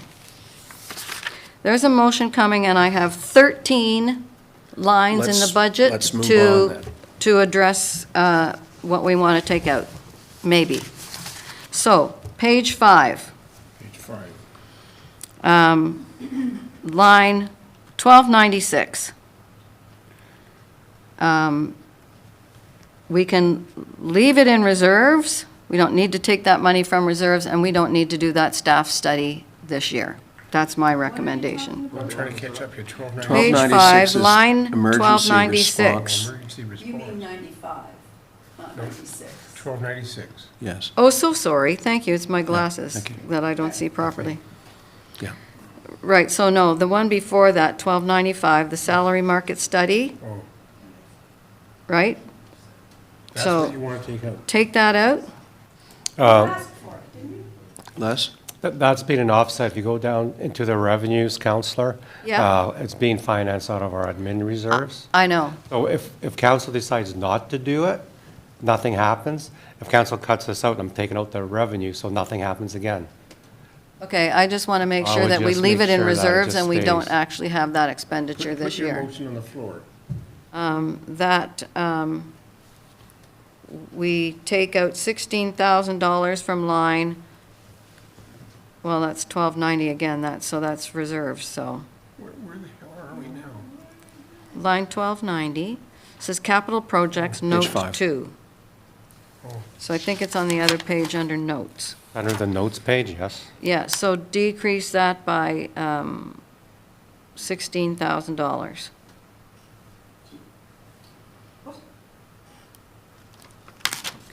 Well, because, I see a 16, I see a 15 and a 34, like I don't see a 16. This is under capital, I'm looking at notes, where is it? So you're taking the HVAC replacement out, are you? Oh, that, the HVAC. That's the only 16,000 I can see. No, I'm seeing. well, no, I'm actually admin reserve. looking at, I should have made better notes. If you look at all of the lines that are final budget, projected year end, and then budget for 2025, reduce all of those back to the projected for year end of 2024, that saves us $16,000. I'm totally lost. Okay. Well, it's just that if we budgeted $68,000 for computer hardware, and we project that year end is going to be $68,000, then I would suggest we budget $68,000 for 2025, unless there's some specific thing that we know about that's added. That's all. Let's jump in. There's a change coming. Jake's already having a panic attack over it. Microsoft is, not only are they increasing their fees, they're forcing everybody to run Microsoft to upgrade their equipment. So we have laptops that are perfectly running just fine, but sometime this time next year, they'll stop running unless we upgrade with the proper Microsoft. Okay. So we have that budgeted with that coming Right. down the pipe. Oh, okay, thank you, Les. Okay, so page, So is there a motion on that? well, I have a 13 in No, them. but I want to do it one at a time. Because by the time you finish all of them, we will have forgotten. I mean, we're not, So far, there isn't one where And we might support some, but not support the others. Yeah. But so far, you've given us two. You've given us two so far, and neither of them, they've had answers They from the don't appeal treasurer to as to anybody, why is what he's we're made the saying. budget the way he is. well, just move a motion to see if there's a seconder. I didn't hear the motion. No, I didn't make a motion. Well, because neither of them, the 16,000 that you just talked about, and then the other one before on the market study are not removable. Or they don't have any impact. The market study one didn't have any impact, and the 16,000 is needed because Microsoft is going to charge us more money. So you're not putting those motions on the floor, correct? I'm going to, because I want them removed from the Okay. budget. So, I don't Fred? want them reflected in the budget. I So- don't want it to say we're taking $27,000 to do this study, and we're taking it Then out you of have to put a reserves. motion on the floor. Right, so I'll put that motion on the But floor. Fred first. So is Councillor Capes, is the first motion that we remove the salary market study from the budget? Yes. Yes, thank you. Do we have a I'll seconder to move that that. Who motion? wants to second that?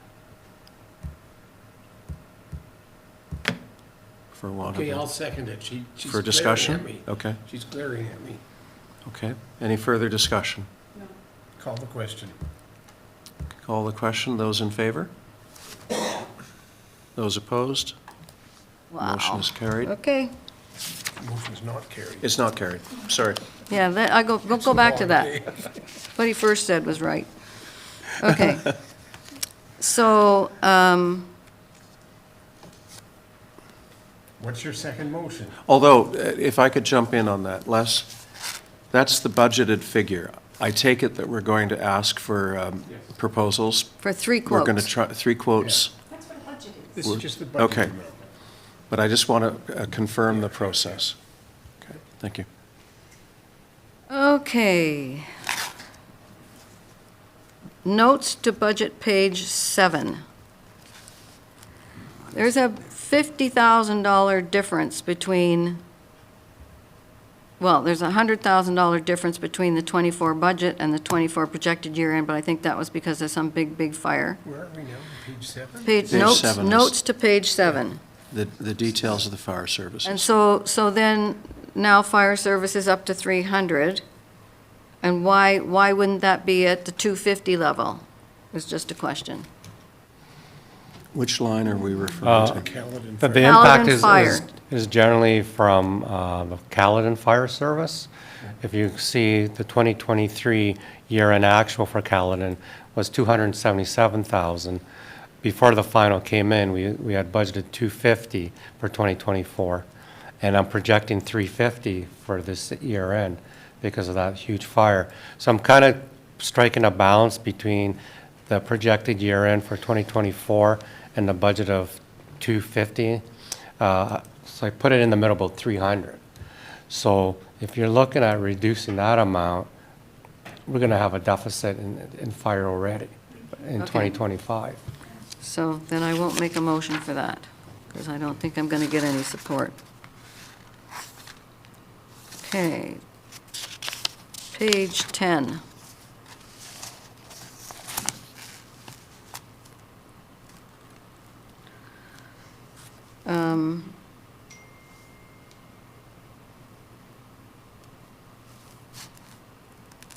Reduce the police contract, right? So, No. I'm going to leave that one. so we passed page 10, okay? what- Okay, so page 17, notes. Page 17 notes.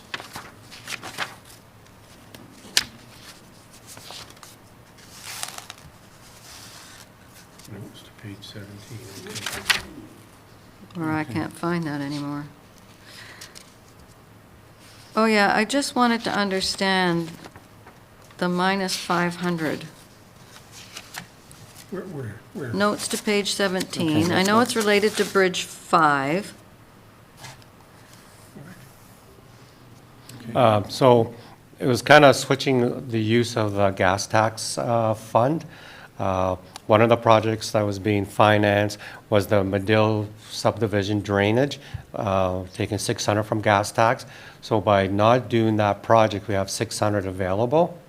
And we don't need the entire 600 to finish off the bridge, we just needed 500. So that's where you have the drop in revenues of 100,000. But you're saving 500 not doing Medill Drive and Okay, their drainage. okay, thank you. It's all right. Page 19, I'd like to move that we take $30,000 out of that Mitchell Church.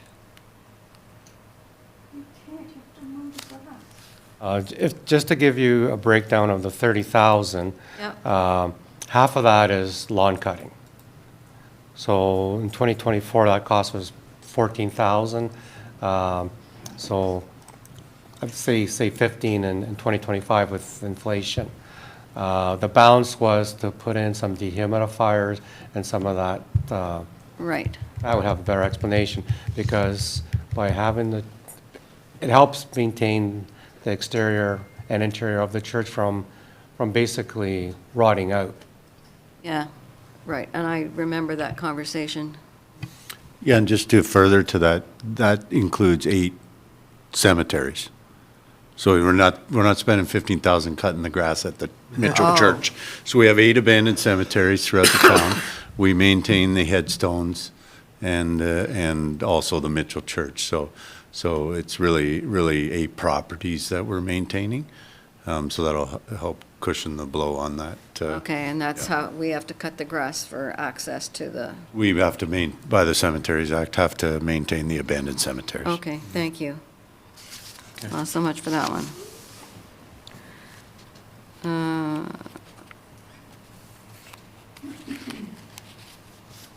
Well, this is peanuts now, it's $1,200, so we'll just ignore that.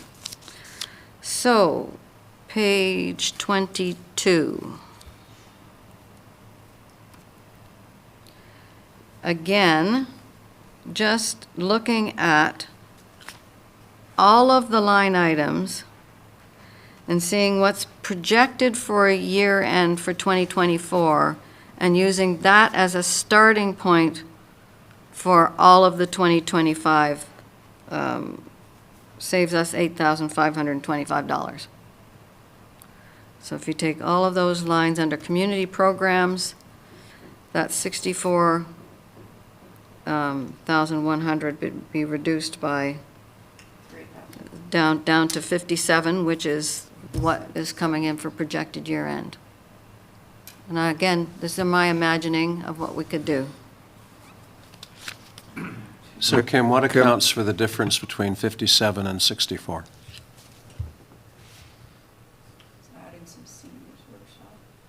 Yes, I saw a seniors workshop added, that's the only one.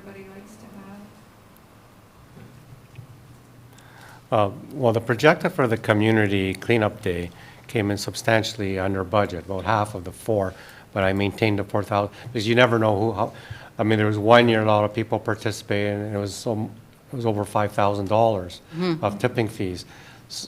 So, Yeah, and I I was think the just day looking at that the it took place expenditures was a less. rainy day as well. So next year, if it's a sunny day, we might get 5,000 for that account. Right, so that was just the expenditures I was looking at there, so the final line there. And, yeah, so I can make a motion if you want, Go ahead. or not. No, it's entirely up to you. Okay, I would like to make the motion that on page 22 of the budget, we take all of the expenditures and use the 2024 projected year-end dollar figure as the 2025 budget number.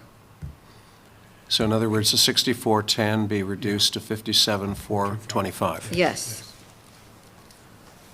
Someone else's turn to second. Is there a second? I'll second it, put it on. Call the question. Question? I have a quick question for Kim, and that is, how are we going to realize more revenue this year than last year? Well, one thing that we're doing is we will be putting up the soccer fees. They're going up to 110. We started out soccer at $80. We're now up to $110 per person. So that offsets the 25,000. That will help, yep. And then I will bring note, though, to what Les did say with the Community Cleanup Day, projected year end being 1885. We really did have a very low amount of garbage that was brought in. And we do have to recognize that if you look at the actual year end for Community Cleanup Day in 2023, it was $5,021, where we had quite a substantial amount of garbage brought in that year. I don't know if you remember. And so we have to get rid of the garbage. And I'm bringing some, hopefully some changes to increase the number of participants in that Community Cleanup Day. I worked on some changes yesterday for that. And I'm hoping to see the numbers back to where we were in 2023. So I'm just going to forewarn you to reduce that, then I would have to seriously look at whether or not we're going to provide for allowing people to bring their garbage or leaving their garbage in locations where we will go around and pick it up, because we have to pay staff to do that. So I will just warn you that, or I don't like to use the word warn, but I would like to just let you know that there could be a reduced amount of service then for that program, without having the budget to move forward with it. So it's event dependent in terms of how much people bring in. Yeah, and a couple of additional ideas that I won't get into for that program to try and even collect more garbage. More the merrier. More the merrier. Bill? Discussion. It's laudable that we decreased the budget. I appreciate your work. If we're going to reduce this line, it's not a line, it's about 10 lines, by 8,000 or so, what particular items would you recommend to Kim that we reduce it? Because I can't see where it's going to come from.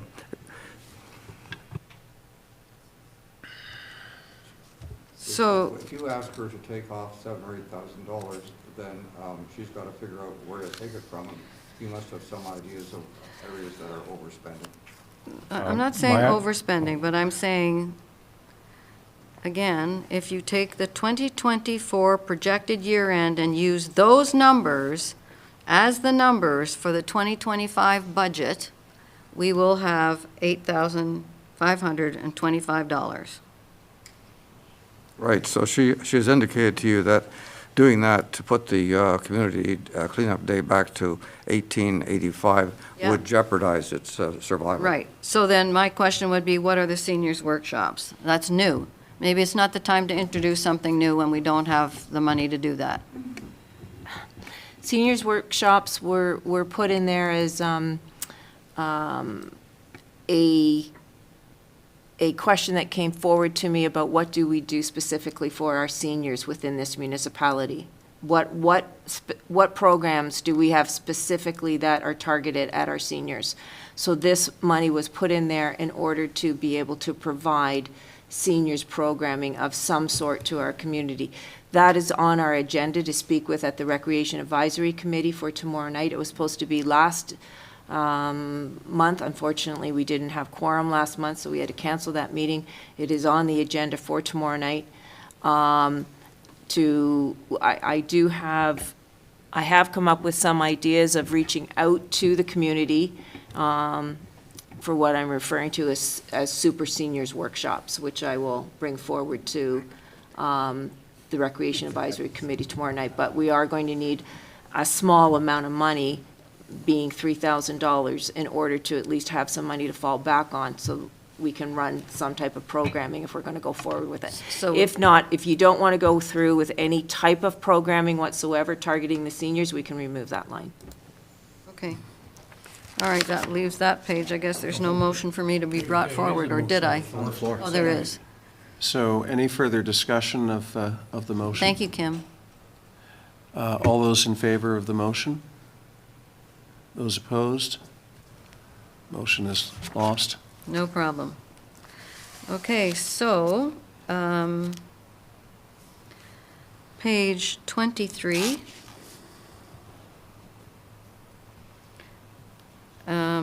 If I look at the expenditures for trails at the bottom, line 1249 has been tracking at 40 grand, oh, not that one, 1281, maintenance and reserve, tracking at 40, and now it's 82. I'd like to suggest we put that at $41,000 as consistent with the last, with the projected year end and the 2024 budget.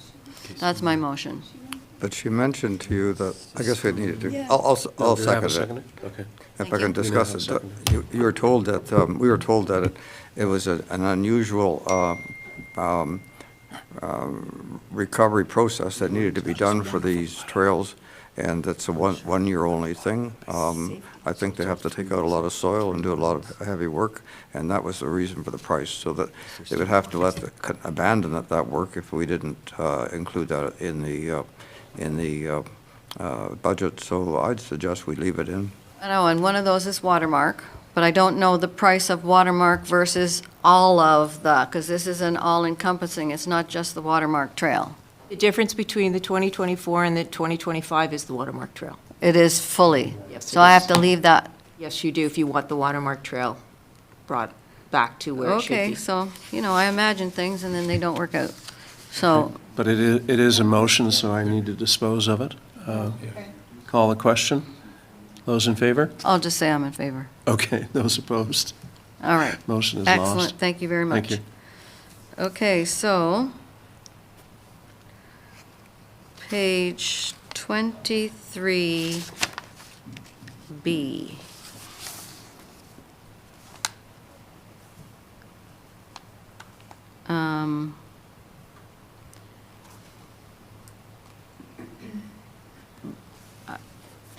I'm going to say this. I would say that we have no budget against the Lloyd Armstrong Park. Until we figure out what we're doing with that park, it is not used, it is costing us money, and I think it is not a necessity, and I think we should just take it out of the budget. I'd like to move that we remove any expenses for the Lloyd Armstrong Park, $17,180. Okay, we have a seconder and deputy mayor. Discussion. I guess my question is, what accounts for the increase from 10,000 roughly to 17,000? Materials and supplies. If council recalls, one of the recommendations that I did speak to you about is under 1249, and that was the install of a bike repair station at that park to accommodate the cycling, the cyclists that we know use 30th Side Road as an east-west opportunity to move across our municipality. That was approximately $5,500 between the actual repair station plus the cement pad for it to be installed. Any further comments, questions? Ralph? I'd have to support removing that item. Thank you. Any further questions, comments? I think we shouldn't invest in it until we know what we want to do with it. So I think it should be just, Okay. and the vote? Kim? I just want to clarify if we're talking about just 1249 right now, removing 5,500, No, or we're if talking you're. about the whole budget So line. the whole budget, whole- I will say 17,000. that budget accommodates the grass cutting up there, otherwise it's going to turn into a weed field. Perfect. It accommodates, there's normally minor repairs and maintenance, where, cleaning out eaves troughs, that kind of thing up there for the shelter. There's insurance of $3,220 for that park. The materials and supplies, $1,000, covers garbage bags, that kind of thing. And then the salary to go up and inspect the park and pick up the garbage that residents do like to leave at the roadside out there. A question, if we effectively close that park, are we still obliged to pay insurance on it? So we can't get out from underneath the insurance? Well, the insurance isn't a big premium on that, because, I mean, if someone climbs the gate and gets hurt on it, of course, they're going to sue us. So at the very least, the insurance should stay on. So we have the structure there, too, that's being protected with the insurance. Melinda? Thank you very much, Mayor.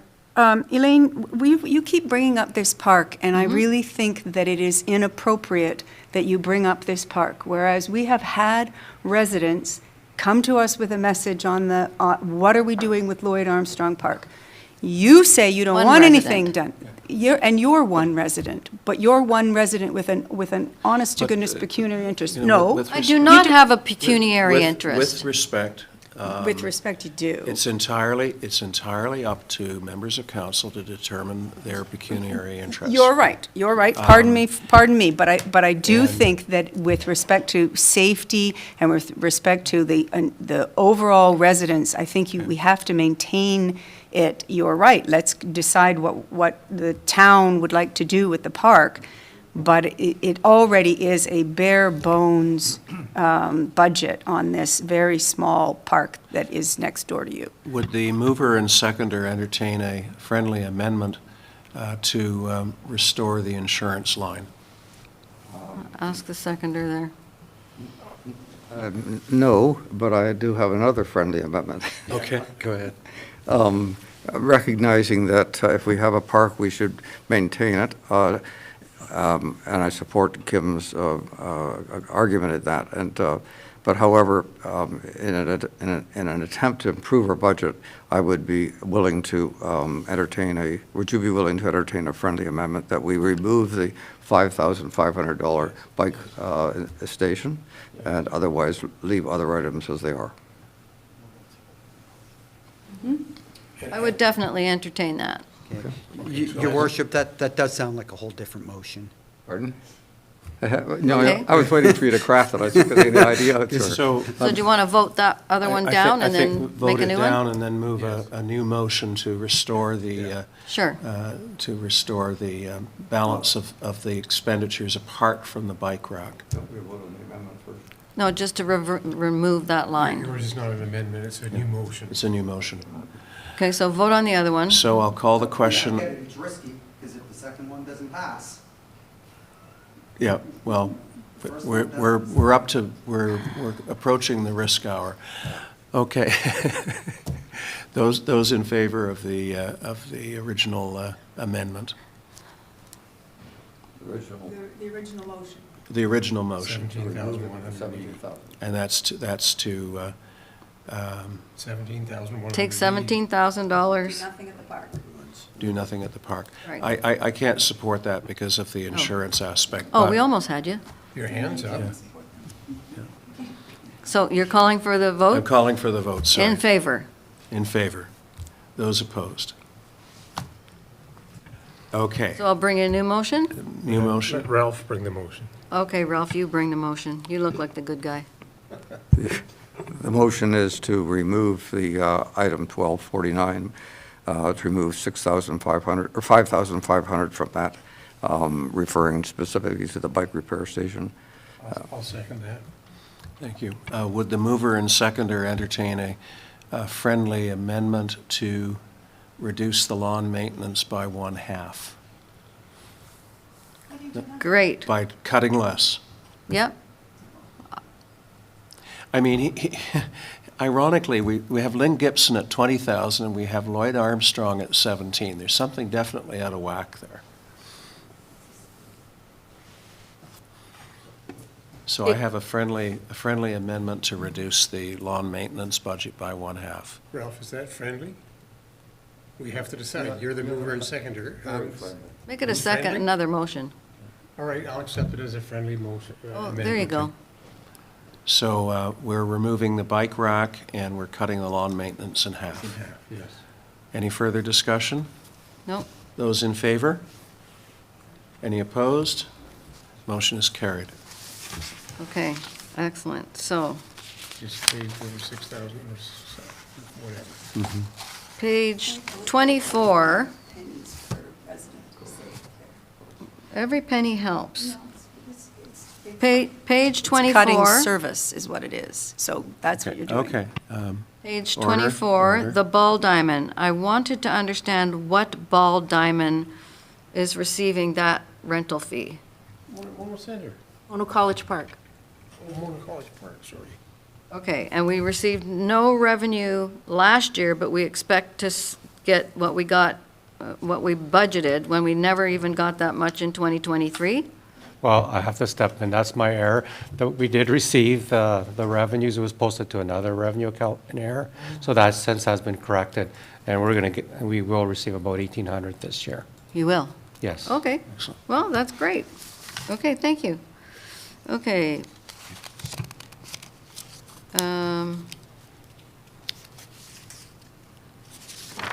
I have to agree with some of our residents that it's hard to accept the expense of our community halls, that we don't make the revenue back on them. I get that. However, they're important in the whole scheme of things. So, let me see. Page 25. Oh, sorry, Kim. I'm wondering if we can, oh, no, I think you took out all these reserves already. Is that correct? The Yes. reserves on page 25, notes to budget, page Yes. 25? That's we all did. been reduced? Okay, so that's fine. So then page 26.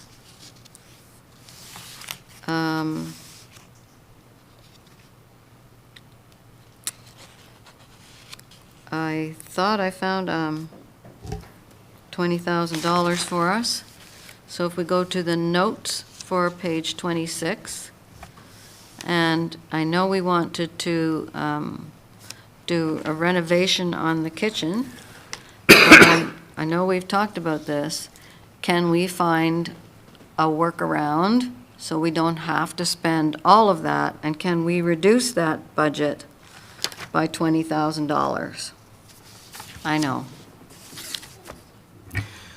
I've been extremely busy myself and our lead maintenance in pursuing quotes for this, and I will tell you that our budget that we've given you is very on par with all three quotes that we've gotten Really? to date. Even IKEA?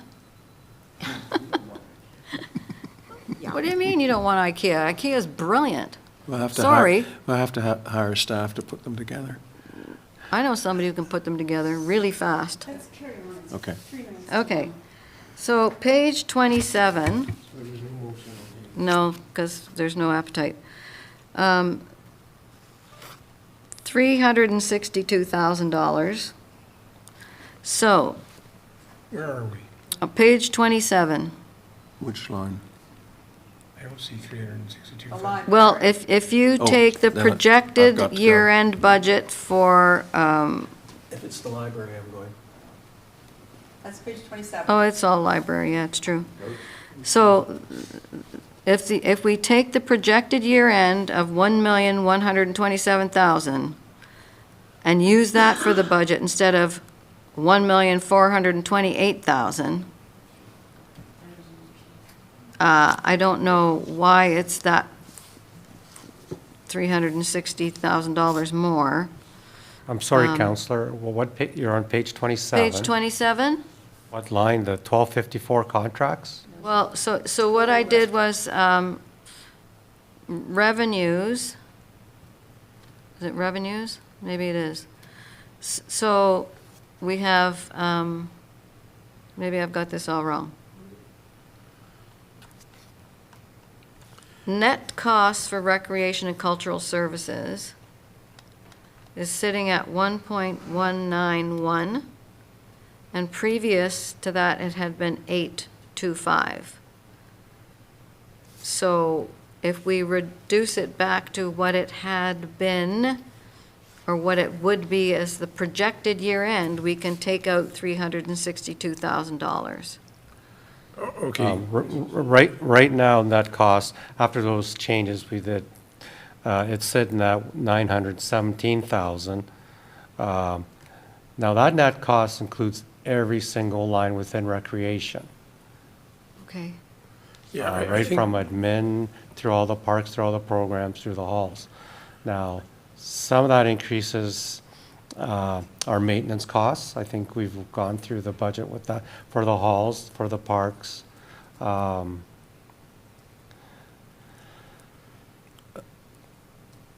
It's over $200,000 in reduction, almost $300,000 since the first presentation to council. A lot of that was reserves, which we cut out. Right, so you've taken care of that for me, Les. Taken care of a lot of it, yes. All right, well, thank you very much. So ignore that. So, yes, those were imagined savings that added up to 600. Are we past the library? Okay, John. Oh, yeah. So those were imagined savings that would bring us a lower budget of $624,825 if they were real. And then Okay, adding to Councillor that, the Cates, Councillor Cates. 218,000 would have left us with only finding One of 44,000. your motions passed, and that's been recognized in the budget. Yeah. And I think we should move on. But thank you, everybody, for allowing me to have that conversation. I need a motion to sit past 1 o'clock. Yeah, I'm not going to pass that motion. To a- No, I'm voting against it. Then we're going to have another meeting Well, on the budget. okay, has anyone else got any Oh. more amendments? No, we just have to approve the budget. I know, so there's no more amendments coming? No. So we just- Well, actually, there is one amendment, and that was the issue of the monies Yeah. from the province to offset policing. Let's do that, and then the main motion, let's get the headline. So first of all, we need a motion to sit past 1 o'clock. Moved by Councillor Nix, seconded by Councillor Manctilo. All in favor? Any opposed? Motion carries. All right. So we're at an end of motions apart from what do we do with the $218,727. I move that we put the $218,727 into reserve for capital reserves. Is there a seconder to that? Councillor Davy? Discussion? Call the question. If we, okay, so we could use that to reduce the budget increase on the citizens in this current year, Yes. okay? But we're choosing not to with that My reason motion. for moving that motion and choosing not to, Councillor Capes, is because we're just building up problems for the 2026 budget. And although this is a small little piece of money for the public works, I think we have to do it now, or we'll be even in more trouble next year. Can I also, and because the potential that we take the 218,000 and it makes a couple of bucks for us versus, right? So then it becomes 230 next year. That, you know, like it's responsible to put money into reserves, and we have repetitively not done that. So, No, I'm sorry, we are at the discussion stage. I think we deserve to have a good discussion Yeah. about this particular amendment. Yeah, thank you. It's Because I important. appreciated that Deputy Mayor was saying that I was speaking out of turn, but I'm not, right? No, right, I'm not speaking out of turn. Okay, let's order. So it's important in the grand scheme of the overall budget for now and forever in the future, for any, quote, extra money that we have coming our way, or new sources of revenue, that it goes into rebuilding our reserves for the future. Okay, so I have one final motion to put on the floor, if I could. No, we have a motion on the floor now. Oh, sorry. Yeah. Yeah, after you vote on that one. So any further comments on the motion that's on the floor? Briefly? Yes. I think it's, we have been really hard on reserves, and this is a message that they're important to us, and it's a good place to put the money. For my part, I'll compliment the treasurer on his recommendation. It is sound and might be appropriate were it not for the size of the proposed rate increase for our residents. So I will be voting against this. I feel that the $218,727 should fall to the bottom line to reduce the proposed rate increase for this year. Anything else? Call the question. Can you clarify what the question is? The question is that we contribute $218,727 towards capital reserves. In other words, the money that was advanced to us by the province, which, by the way, was inadequate, in my view. Maybe there'll be more coming. We didn't Les? expect this. Call the question. I'm hoping, Mr. Mayor, I could change your mind. I would have to echo Councillor Mantelo's comments. During the budget process, at the staff level, we cut over $1 million in potential reserve contributions. So that's now gone. And now we have an opportunity to put about 20% back in. And I think that's a good chance to do it because this was a very tough budget. Last year's was tough. This was tougher, and we don't know the future. It could be even tougher. So it'd be nice to have an extra $218,000 in the bank to pay for something that could come up that we don't know may come up this time next year. I mean, we had the incident we had to replace. The culverts just by your residence, Mr. Mayor. That was unexpected that year. So things like that can happen. So it'd be good to have that $200,000 You're in the bank. absolutely correct. And then comes the task of balancing the good advice against what our ratepayers can bear. And for this budget, I'm going with what the ratepayers can bear, but I completely accept your position. I think next year is going to be as tough, if not tougher, frankly. So I've had a call the question? Yes. Okay, so we have that motion on the floor. All those in favor? Those opposed? Motion is carried. I do have another motion to bring forward. Okay. Forgive me if you've taken care of this and I missed it. I would like to propose that we defer Bridge 5 to 2026 and take all of that expense out of the budget and reduce the budget to an acceptable number, like 4%. Well, at the moment, that bridge is being financed 100% from gas tax and development True charges. enough, but those gas tax could be dispersed across other things in the budget, and that $500,000 that is the other pot of money, DC charges, could go back into reserves and earn money, as per what Councillor Davey said, this can earn us money. It could earn us money so that we have more money next year. So that's my... Your worship, on a small point of order, this issue's already been discussed, although there was no specific motion, and I was defeated when I suggested we take bridge out, so we're redoing the debate we've already had. No, but this is a motion. I put this motion forward. Is there a seconder? Go ahead, second it, Fred. Oh, Fails for want of a seconder. nobody wants to second. Okay, I'll second it for purposes of discussion and vote. Thank you. I think it is a tough thing. I cannot put forward a 13+% increase in our budget. I can't do that to the people that I know will suffer for that high of an increase. So I'm trying to find somewhere where we can defer something. I'm sorry I have to do that, but we're here to make the tough decisions. And I'm sorry, Matt, I know it's on the critical list, but it has been an issue for a long while. One more year. It's going to make it more expensive. Okay.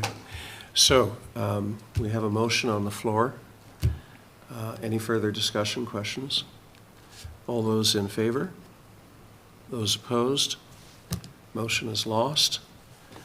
I have a motion that council approves the 2025 final budget, except for page 27, library services and notes. I'll move that. Move it, seconded by Councillor Mantalo. All those in favor? Question? Oh, question, sorry. Go ahead. So that means we're slamming a 13% increase Well, onto the exactly. tax. I really object to your term of slamming. I really think that's And it inappropriate. is- We're doing our best to I'll come up. change my words, okay? I'll We're doing change our my best to words. come up with a. We are proposing. Let me finish, please. We're My doing our best apology, to. I should say a final budget as amended. Yes. Okay. As amended, and there were Because it's not cuts exactly today. 13.3. Exactly. 13.3. Well, it's probably down a bit. Les now has the because number. As amended, it's 13.2 now. We took one. Okay. 13.2. Any further discussion? All those in favor of the motion? Those opposed? Can I have a Councillor recorded Pierce. vote on that? It's too late to ask, sorry. Worship, are you welcome, amenable to recall the vote with a recorded? No, you can call for a recorded vote at any point. Right, but Yeah. the vote has already happened. If you're happy with calling for it a second time? Absolutely, a recorded vote as requested, Okay, so. because it can be asked for. If you even could just after. give me a second to catch up. I know. So this is the motion Fred. to You get to do the next approve one. the 2025 final budget as amended, except for page 27, library services and notes. So we'll start with Councillor Capes, Opposed. Councillor Davy. Four? Councillor Mantalo. Deputy Mayor Nix. Yay. Mayor Krillman. Yay. And the motion is carried. Thank you. Okay. And The mayor is declaring a conflict of interest on the next motion. I will read the motion and then ask for discussion. That council approves the 2025 final budget as amended. Oh, no, I don't have to say that. On page 27, library services and notes. That's the motion. Do I have a mover? Davy? The motion is that council approves the 2025 final budget, page 27, library services and notes. And I have a mover, Councillor Davy. I need a seconder, Councillor Mantalo. Any discussion? None? All in favor? The motion passes, carries. that takes us to, We finished the budget. Deferring for some other day. that takes us to Schedule A, which I suggest we defer to the next Yeah, meeting. yeah. I really got it. Okay. Motion on that?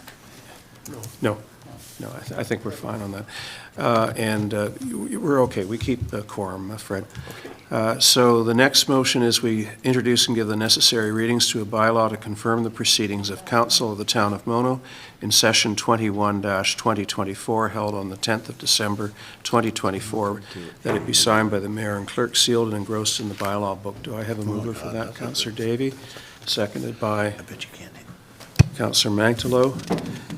Any discussion? Any opposed? That motion is carried. And finally, I have a motion that we adjourn this meeting at 12 minutes past 1 in the afternoon. Moved by Councillor Davy, seconded by Councillor Mantalo. I volunteered you. Any opposition to the adjournment? Motion is carried, and the meeting is adjourned. Thank you, everyone.